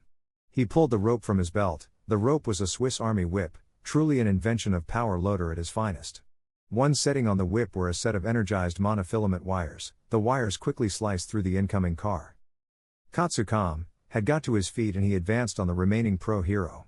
Of the famed UA staff, there were none nearby as they were all occupied with dealing with the stragglers. Katsukam had reached grappling range when the hero in front of him rapidly inversed the freeze, creating a shockwave. The crowd had moved backwards, but even more people were recording the events. The police had arrived, but for their efforts in trying to detain the two lumbering giants, it wasn't very effective. Fuyumi gulped as Katsukam's gigantic hand clamped onto her head, and everyone watched as the gigantic bruiser began swell in size even more. Jiro darted forwards. As Katsukam released the female hero, Jiro managed to catch falling hero before she hit the ground. You'll get in trouble, the hero murmured. I didn't use my quirk, I was closest to you. Besides, Barakwheel sensei will more than likely back me up. Cold chuckled at that. My husband, is he alive? Jiro paused. She looked at the scene briefly to see Barakwheel standing. He's up and about. Whatever the punk wanted to say was cut off by a boom of thunder. And completely apoplectic with rage and concern over me. This is the rage of Barakwheel. Cold spoke. Jiro watched as her teacher, gingerly and tenderly, picked himself up and off the floor. She saw Barakwheel, remaining low, and began to use the cars as cover, but eventually he was adjacent to Katsukam and behind a delivery van. Barakwheel knew he had to act quickly. He wasn't about to become a widower and single father so quickly. Fuck this charade of Fuyumi and I operating individually and keeping our hero lives separately. This fucker is going to pay. The metal gauntleted hand descended towards Lady Cold, and Barakwheel acted. Lightning, or rather electricity, erupted into existence. This heralded excruciating pain in his mangled digestive system and other nervous systems in his body as his unique physiology began to slowly repair and correct the sustained damage. Small and large intestines compromised, kidneys bruised, ribs cracked and broken, scraping across lungs but not puncturing them. Katsukam Ryaku, stamina sapping to size alteration quirk, logical procedure, aim for the head. That may well murder him, he's a mad dog, dogs get put down. Lightning shroud, Barakwheel murmured. The erratic flashes and crackles of lightning and electricity that darted up and down his body slowly began to harmonize. This was a side effect of the ionization quirk that his mother possessed. He'd had to kick Anton and Dolahoff and Rabaston Lestrange quite severely for that information. Barakwheel also remembered Dumbledore's machinations to make the mantle of Barakwheel his personal minion, that fight with Rasputin Karkaroff, Lucille Delacroix, Hercule Poirot, no relation to the detective, and 3 others. Oh, he remembered that fight, but never the people who assisted him. He remembered his 6 opponents, all blessed with lightning quirks. He'd only been 16. 16 when he utilized his Barakwheel quirk to its fullest and mercilessly beat down the imposters. 4 of them died in that series of grudge matches. Barakwheel shook his head. This was no time to think about the past. His wife, confidant, and friend was in danger. He got up, inhaling deeply as he could to minimize the white-hot throbbing knife-like feeling in his chest. Hey, Raikikya. Everyone drew a sharp intake of breath. This was the breaking of a traditional norm. Even Katsukam spun, his hand releasing Cold, who hit the floor, her hood coming down and outing her as Todoroki Fuyumi. Step away from my wife, put your fucking hands behind your fucking head, or your chances with the morgue increase. Barakwheel stared down Katsukam. only for Rappa to rush towards him, strong arm activating in both shoulders to keep him upright. Barakwheel listened and extended his senses. The crowd cheered and roared in delight at the almost casual evasion. Okay, two big twats, caught between them I'm screwed. I can't fight them fist to fist, but Barakwheel is a hero who is the best at what he does, and that's not being nice. The crowd watched transfixed as Barakwheel manipulated the shroud of lightning and his hands began to crackle. He leveled one at Rappa Jaibashi. 5 tendrils of electricity molded into his right hand. They formed a perfectly spherical ball of electricity which rushed forwards, plowing into the shoulder-spinning Kendo Rappa. Is that all you have? Kendo asked as the crowd watched as the electrical attack dispersed across his broad-muscled frame. Barakwheel smirked. Lightning never strikes twice. Wrong.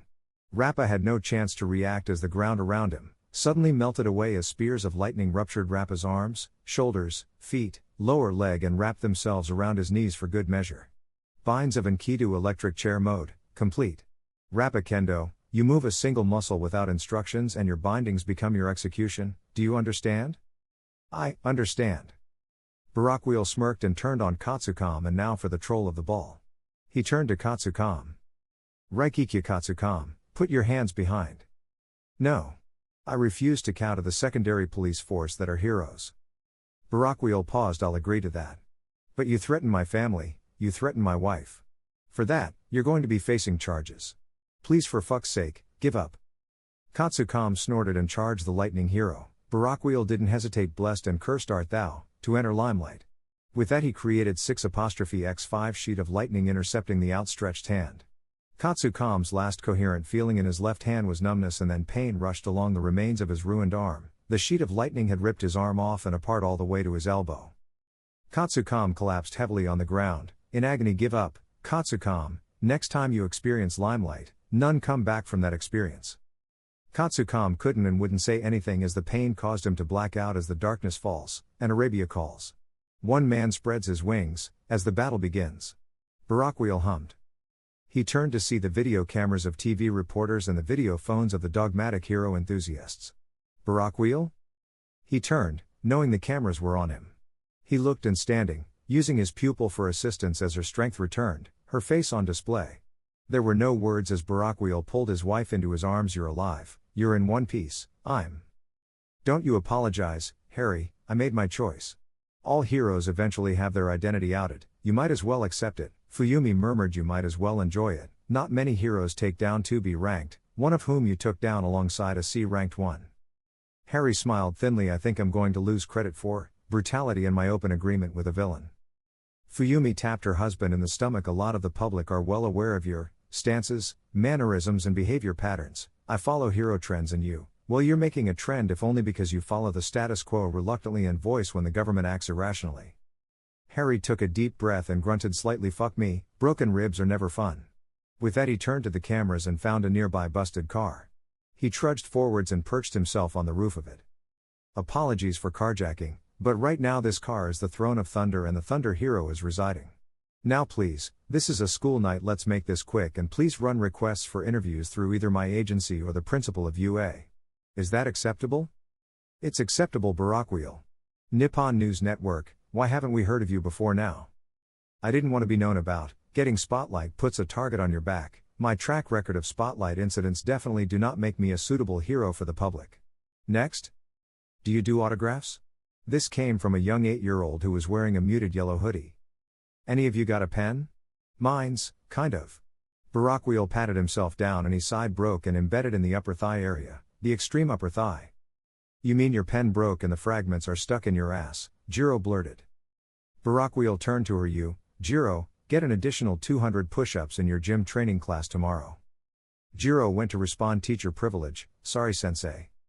Barakwheel snorted. Now shift, for some school doesn't wait. Fuyumi had received her own fair share of questions. The impromptu Q&A went on for half an hour before Harry slammed his hands together, igniting a thunderclap. People, enough. I believe we have answered the same questions, some multiple times, and I know how reporters and journalists are always overeager for an exclusive scoop on heroes. The honest unspun truth with referenced facts will always sell better than a spun story. I have no love for journalists and reporters. If you had approached me in my teens, I'd have told to get the fuck out of my face. Please keep to the truth, and if your boss wants more, by all means put out open questions or even opinion polls. You want us to be honest with you and none of the embellishing. We can certainly try, some heroes don't mind us embellishing their acts.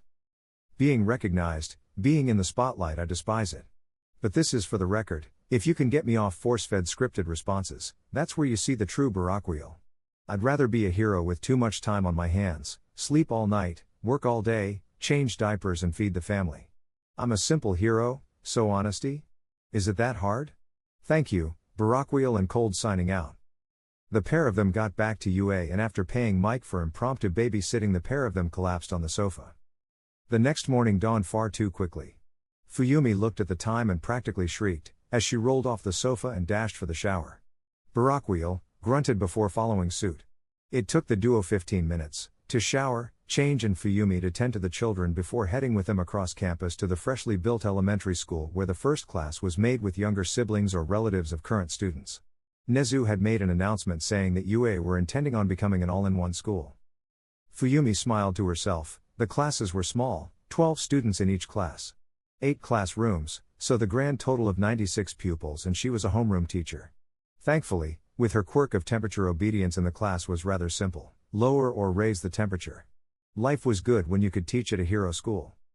Class 1A were busy gossiping about Barakwheel, they jumped up as Barakwheel strode into the room. The only person who detected the tenseness and shortness of breath in their teacher's voice was Jiro Barakwheel-sensei. Are you all right? Ida asked, jumping to fist arms twitching madly. Never, better. All of you take your seats, your questions of my well-being are welcoming but unnecessary. My large and small intestines along with my diaphragm injuries and my 4 busted ribs, give me 3 weeks physical rest and a month of psychological recuperation. One of those I'll gladly disregard. Anyway, you have hero simulations later on today and so you know, I will be there. The teens gulped. Katsuki smiled fiendishly. Find something funny about hero simulations, Bakugo? Or is it the prospect of uncontrolled brutality you'll be allowed to use on your fellow classmates? Bakugo hastily paled. Don't even bother opening your mouth. Your paper-thin veneer of a disguise is an insult to heroes everywhere, even Endeavor. Regardless of any relations I have with the number 2 pro, even he wasn't this feral. Bakugo, you even consider using your gauntlets? Please, I'm a teacher and a hero, how the fuck you got your explosives past the teachers without you having? Do you think I care? UA made Endeavor. They'll make me. What UA gives, UA takes. Redesign your costume, Bakugo. Katsuki, I'll not have hot-tempered, unstable, unreliable children anywhere near something as explosive and dangerous as your grenadier bracers. Bakugo stilled, his feral red eyes glowered at Barakwheel's impassive green ones. Bakugo blinked first, Aizawa watched impassively. Soon enough the bell rang and Mike appeared to take 1A for English. Activate your quirk, Mike, you'll break any hold of authority I have over 1A and their feral pet. Barakwheel growled. Mike nodded. Barakwheel turned once more to look over the class. Jiro, if you want to talk about your experience last night, if any of you want to talk, the staff room door is open to all of you. With that he headed to the staff room to rest and prepare for All Might's shenanigans. Chapter 14. You want to do what, Toshinori? Harry rasped in the staff room. The number 1 hero was currently in his emaciated form, his silver-aged skin-tight costume looking like his cousin's cast-offs on him. I want to see their potential in hero versus villains battle trials. Harry sighed. Do I need to explain that 1A, until I've managed to get the papers in order for a proctologist, are not even remotely ready for heroics? Did you read the psychiatric reports that I've included? Hell, have you even read the reports that your colleagues have sent you? Toshinori Yagi paused. I have read the reports, I do have a teaching degree along with a few others. Potter-san, I have an idea of what I'm doing. An idea of what you're doing? It is because you have an idea of what you're doing is why I'm informing you that I will be supervising the class. Not because I do not trust you, but rather, I do not trust your ability to teach or your ability to be biased for Midoriya Shonen. Since I can't seem to pursue it from doing hero versus villain trials, I will say this: if I want the simulation to end, it ends clear? Toshinori nodded. He hadn't met many fellow heroes who could intimidate him, yet here was one of them. Is this in any way, shape or form retaliation for my mismanaging of Midoriya Shonen when we met? Harry stilled. I am not pleased with how you handled that. I really am not. However, I cannot throw stones. I've handled things far worse. I once told the man in charge of heroics in Britain, that is a long story, one I don't wish to tell because I don't know all the facts. I told him and the press to go fuck themselves. Best thing I ever did. Toshinori nodded. Barakwheel, Potter-san, I need your assistance. All Might, Yagi-san, I'll be glad to help. As long as you can work with me, I've been forced into the position of subordinate far too many times. I work with Nezu and the rest of the staff because it's far easier to work with than for someone. It was then his phone rang. The staff knew it was Fuyumi as no one else had the old metal band AC/DC as their ringtone. Shoto's was Hot and Cold by Katy Perry and Midoriya's happened to be High Hopes. Fuyumi? Been a while, brother, don't worry, Fuyumi's safe, slightly worried and scared. It was the rasping voice of Dabi. Dabi, I trust, everything can be handled, politely and civilly. It can and it will. I have probably screwed this up, are you able to meet us? Crossed Bottles, where we first drank together. Dabi nodded and hung up. Siblings Todoroki. Dabi hung up and handed the phone back to a slightly trembling Fuyumi. I'd say I apologize for this, but the name Todoroki leaves a bit of bad taste in my mouth. Fuyumi looked at the scarred and stapled man in front of her, who at Blue Flame Point had confiscated her phone, then effortlessly cracked her PIN code and made a phone call. She paid attention, her curiosity and fear peaked when she heard him address her husband as brother. That in itself caused tears to well in her eyes. She thought about her elder sibling Toya and what he'd be doing. Is it really you, Toya? The last time we saw you, you were going with Endeavor to a training facility. There was a mirthless laugh. Yes, the incinerator, a gift, from Infernal Hero, Ignition gifted to Endeavor in his will. Everything completely paid off, however, there is a bit more to it. Dabi, no, Toya retorted. The HSPC, they had let themselves in to talk to father, minutes before my husband turned up. He was my boyfriend at the time.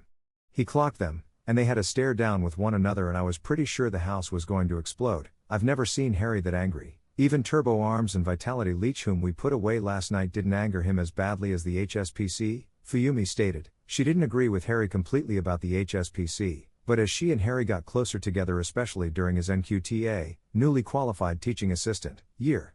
She remembered Aizawa and Yamada supporting Harry back to the house after a beatdown with HSPC rent-a-thugs.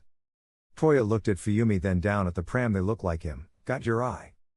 Fuyumi giggled at the bad attempt at small talk. I'd say they looked more like Harry, and I will agree the heterochromia is rather entertaining. Hiroto and Nozomi, I want you to meet your uncle. Toya stopped. You, want me part of your family? He was distracted and as a result didn't feel the buildup of ozone. Toya, glad to know my hunch was correct. Spoke Harry, startling the siblings. Harry, did you know? Fuyumi asked bluntly. Harry looked at his wife and dead but not quite dead brother-in-law. I suspected. This is not the first time I have crossed paths with your brother. The first time was just after the throwdown with the HSPC in your house. He turned to Toya. Have you made a decision? Toya stared at them. You're willing to help me destroy your father-in-law? My own father? What sort of hero are you? Harry looked at them. I'm an orphan. Every member of my family or someone I could associate as family was ripped away from me, either by villains or the meddlings of bureaucracy who saw me as nothing more than a living weapon. Todoroki Enji and Flame Hero, Endeavor are slowly separating into separate entities, but from what I've found and I suspect he's been pushed into a corner. As for the hero, I am thunder and lightning. I heed no one's call save for my own agenda. I don't know what hero I am. I'll definitely say I am one that delivers a message. Harry looked at the eldest son of Endeavor. I can give you immunity from prosecution, if you need to build a reputation to attract Endeavor's attention, but I can't protect you if you decide to kill him. Toya stared at him. You can? Harry smirked. I covered an acquaintance of mine for getting busted with enough Panzer chocolate and rush supplies to kill a small American town. All of that was smuggled into my school for our defense. Fuyumi looked at him aghast. You were a junkie? Junkie, drunkard, never both. I've gotten clean from one of those. What's rush? What's the quirk enhancement trash pandemic/epidemic that you had about 15 years back? Trigger. The curt response came from Toya. Hard teal blue eyes stared back into equally hard emerald green. Rush is a refined, purer, cleaner and safer version of Trigger. Longer lasting, but 16-fold more addictive. Harry shivered slightly due to British programs to make a Captain Britain, British All Might. They kinda gave all the entrants Rush. The results were horrific. I believe Squad 6 is evidence of all of us on Rush with varying effects and potency. Harry sounded proud but also broken at the same time. Fuyumi and Toya pulled Harry to them. You mentioned your school fight and you mentioned you fought like monsters. You never mentioned this, Fuyumi whispered. I never wanted to bring it up again. With everything that I'm reading, seeing, I'm really praying that we're not going to have to see those days again. Harry commented. Now, let's go and get some drinks. It took them 10 minutes to reach the bar. They paid extra for extra service as Harry still had hero practice after lunch. Interested? Fuyumi looked at her husband and said, I dislike it. But I'll help you, but you're going to need a substantial amount of blackmail, capital and a crack team of lawyers if we're really going to do this. Harry grinned wolfishly. I will. But I'm intending to do something far worse or better. I'm going to do a Jefferson in Japan, with hopefully no need for a fox. Seeing their lost faces, he swiftly elaborated. Jefferson said, when governments fear the people, there is liberty. When the people fear the government, there is tyranny. He also mentions the right to bear arms, but that's not the important thing. As for Guy Fawkes, supposedly the last man who entered Parliament with noble intentions. Fuyumi and Toya nodded, the latter quicker than the other. You're going to crack the HSPC open using their own clockwork heroes, of which I was one. Harry's eyes widened. Want to go on record with that? Can you give me names? Toya's eyes glimmered with flames. Tamaki Keigo, winged hero, hawks, quirk, fierce wings, manipulates his feathers to do almost anything, likes to go fast. Ranked 3rd. The Blue Flame user commented. Tokyo, you've got a problem. The rest of the hour revolved around small talk. Harry was pretty sure that Toya would be crying with laughter if he hadn't burnt out his tear ducts. Dabi couldn't help but grin and murmur thanks to Harry, after he'd informed the eldest Todoroki about how he'd accidentally whisked Fuyumi off her feet on their first meeting. Unfortunately, good things had to come to an end. For Dabi, as he was left alone at the bar nursing a beer, it allowed him to think. His plan, the epic dramatic reveal to crush Endeavor at his lowest, was completely gone. Todoroki, Toya, Dabi, an undercover hero, all you have to do is do what you're doing and keep Barakwheel informed. Better than life for pointless murder. Oh, my in-law is good. Might have to do a few years for misbehavior, but a few years in protection until I can reveal myself to my father. Then a small genuine smile crossed his face. Father, you're going down in flames, the flames that propelled you to such great heights will be your downfall. Then his phone went off. You in the area tonight? Love, M. Yeah, see you soon. It paid to be related to heroes. UA. I can't believe this. I really can't, Fuyumi stated as they crossed onto UA grounds. Harry had the decency to look ashamed. I honestly didn't know. I wasn't expecting him to even confront you. I mean, Endeavor and I had to fight people off with sticks. I personally wanted to shoot some of the bastards, but anyway. Dabi is your brother, I never knew. Fuyumi's eyes narrowed at her husband. You're on the sofa for the next week, you're also doing the nappies. Oh, and before I forget, I need you to help me prep 2.5 days work for 3rd and 4th graders. Yes, love, you also want me to deep clean the bathroom and the kitchen? Fuyumi nodded. Harry sighed. No more surprises then, not even if they're tickets for that Disturbed Harmonics gig? Fuyumi squeaked. You got tickets? Yup, money talks and listens. I'm not exactly, I've had an idea. I don't want to be known for my heroics, I want to be known for reducing crime through teenage and youth hangouts. Fuyumi rested her head on his shoulder and handed him Nozomi as she scooped up Hiroto. Harry packed away the pram, and they headed to their residence before Harry swore and vanished, shifting into his hero costume. Fuyumi watched him streak across the campus, effortlessly dodging Midoriya Inko in the process. She'd get prime entertainment tonight. Harry would be analyzing all 20 of the students and she was going to assist him. Training Ground Beta. The assembled class of 1A, in hero costumes, stood before All Might. Denki jumped as Barakwheel effortlessly blitzed through the door without breaking it. Sorry, I'm late, all of you are looking sharp. Bakugo, you know what, never mind. I am going to try and believe your bark is louder than your bite, Barakwheel stated. I really, do not need this right now. Please, for my children, Kami, give me 1 day without me having to intervene any more than I have to. Barakwheel to Control, Barakwheel murmured into his earpiece. Control to Barakwheel. Send your message. Came the voice of Mike. Control, please record all Hero v Villain trials and send me a copy for analysis, over. Barakwheel, Wilco. You sure? I mean, it's not exactly in your remit. Control, do you honestly think I care? These wannabes have been put into mine and Eraserhead's care and teaching. I want them to be better prepared than I was. The conversation was taking part in English. Thankfully, the majority of 1A had a basic grasp of the language. Unfortunately, Midoriya, Jiro, Bakugo and Shoto were more than understanding in the language. Todoroki and Jiro, from their respective upbringings, were able to keep a straight face. Midoriya and Bakugo not so much. Barakwheel finished the conversation to find 40 eyes fixed on him. What? Never had someone actually say they're actively looking at your personal growth? Unlike some heroes, I can name but won't due to the societal norm of professionalism. One of the few things I will do in hero circles. All Might, the floor is yours. Barakwheel watched, listened and observed. So far he would later admit he was wrong about Toshinori. He could teach, well he needed to get off the scripts, but the message and class objective delivery was clear, slightly long-winded but not bad. His method of choosing the heroes and villains, again not bad. Harry snorted, it was better than his which was free-flowing paired combat drills, under the nose of Bitch. He'd picked up several highly unlikely but plausible excuses for injuries. It didn't stop Bitch using her quirk support tech as torture devices. Barakwheel, first match is Uraka and Midoriya vs Bakugo and Ida. Barakwheel nodded registered, I have a point to make.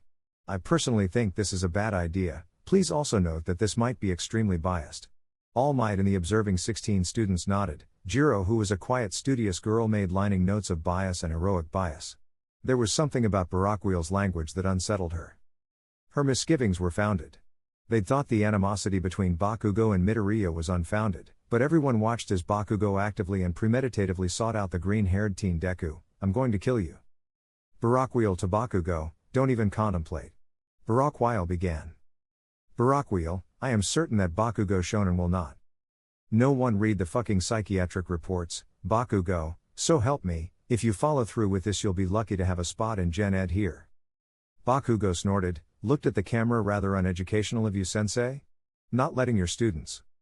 There is a difference, Bakugo, between observed student brawl and murder. I gave you strict warnings on your equipment and you disobeyed, thus I am formally warning you.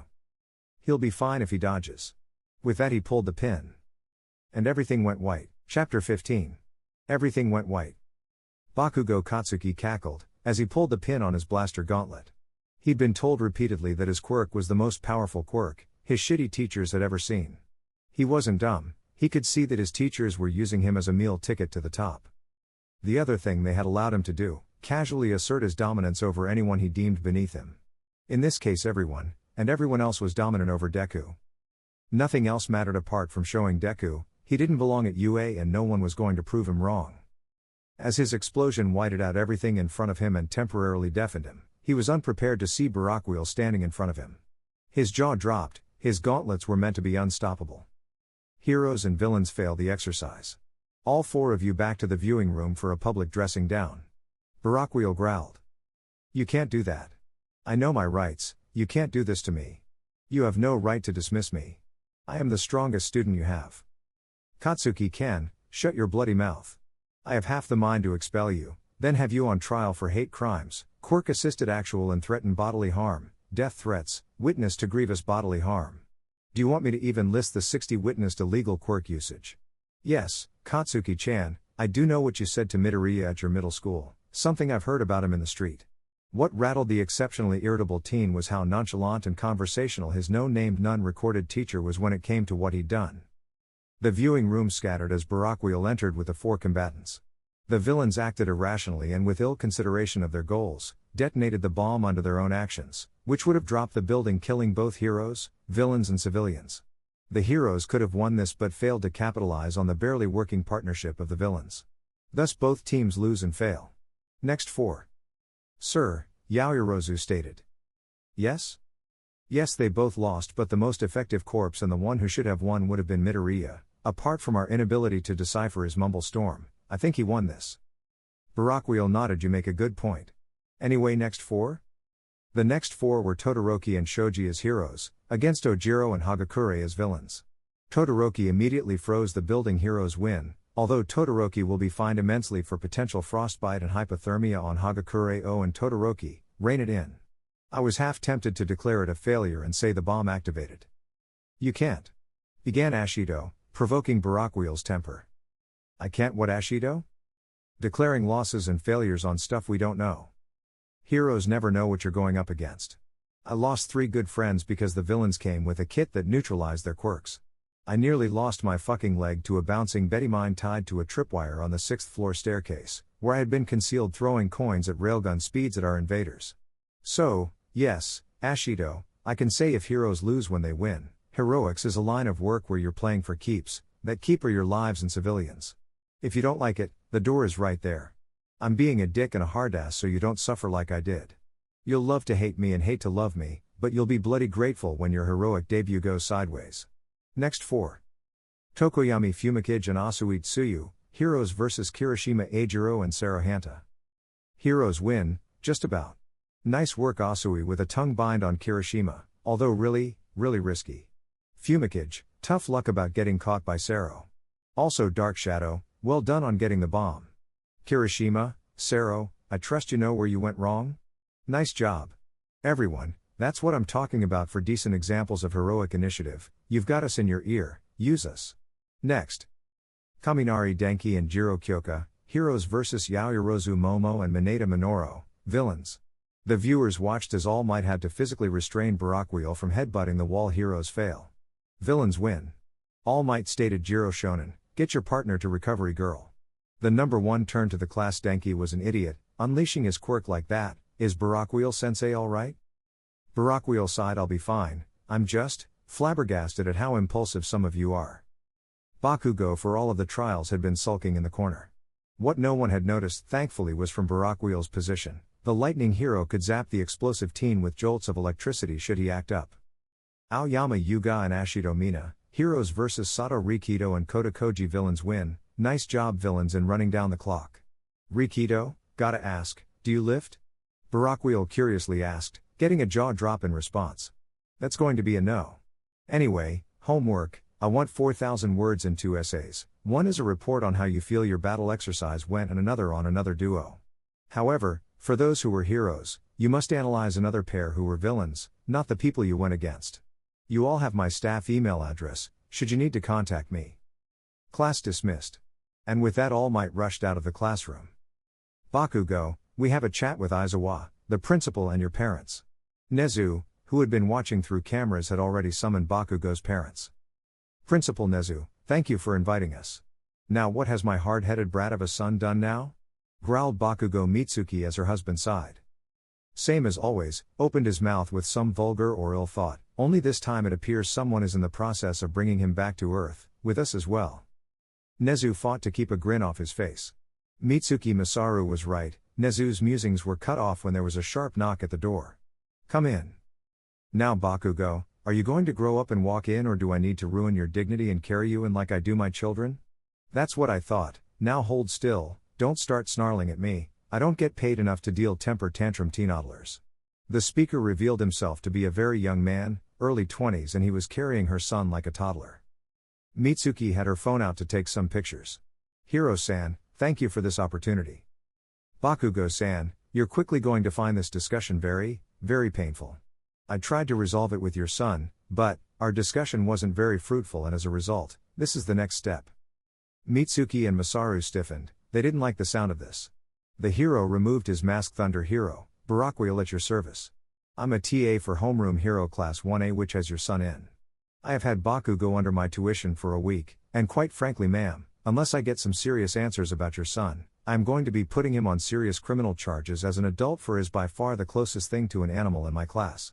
I have students with mutant quirks who are much more pleasantly mannered than him. What happened? Today was Class 1A's battle trial. Battle trial classes by name chaotic and can require overnight stays in the medical wing, as per paperwork you'd have been informed. I'd use that as a sounding board on how to do my job effectively. Your son, Ida Tenya, Uraka Ochako and Midoriya Izuku. Barakwheel stopped, he'd seen a physical shift in the matriarch to pause. Is Midoriya okay? My stepson-to-be is in fine health due to the timely intervention of Barakwheel. Aizawa Shota, Erasure Hero, Eraserhead, I'm 1A's homeroom teacher. Barakwheel, you made this your problem. Yes, senpai. The janitorial hero, Barakwheel, is on the case. Janitor hero? I'm the hero who either cleans up, or is used to clean other people's messes. Anyway, I read your son's psychological report, the one given from Aldera. It is so full of shit and tampered with. If this were a batch of spice, I'd not be selling it. Your son at best, from a week's supervision, has an inferiority-superiority complex, narcissistic tendencies, and psychopathic, sociopathic and general all-out murderous intentions towards Midoriya Izuku. Barakwheel pulled out a tape recording. I've recorded the entire battle trial in both audio, visual and audio-visual. I used my post as a hero to gain more information on your son, and I came across this, poorly hidden, recording. With that he clicked the first recording. If you want to do me favor, you'll take a swan dive off the roof and hope for a quirk in your next life, Deku. Don't you dare apply to UA, you quirkless, pathetic loser. I feel sorry for Auntie Inko for having quirkless, quirk-enthusiastic dork for a son. Mitsuki looked like she wanted to explode. I want to hear the battle trial transcript, Barakwheel. Judging by your face and that jagged grin of yours, you're going to take satisfaction in shattering my illusions around my son. Yes and no. Do I want to shatter illusions of parents and their children? No, I'm a new father. I do know my children are going to be doing inherent stupid stunts. Heroes for family members, stupid is in the blood. Honestly, I'd be happy if they got caught underage drinking and spent a night in the cells. But digression. The evidence against Katsuki was tremendous. Masaru looked at his son, disappointment evident. What do we have to do to keep him in the school? I fear he'd become a vigilante and end up dead if he can't be a hero. Barakwheel sighed. The one thing your son has that I applaud is his boneheaded determination to become a hero. He has potential. I'd rather not see that potential squandered. Bakugo perked up. Katsuki-chan, UA is prepared to offer you one last chance, a chance to become a hero. Otherwise I'm spending my weekend grinding up the general education students trying to find 2 worthy candidates as opposed to 1. Bakugo gulped. It was no secret who the first student to leave would be. Barakwheel speaks truly but bluntly and a little too direct. Your son will undergo mandatory counseling with our counselor Inui Ryo, Hound Dog, for the foreseeable future and will be meeting you on a bi-monthly basis. You have 6 months, Bakugo, to demonstrate a remarkable improvement.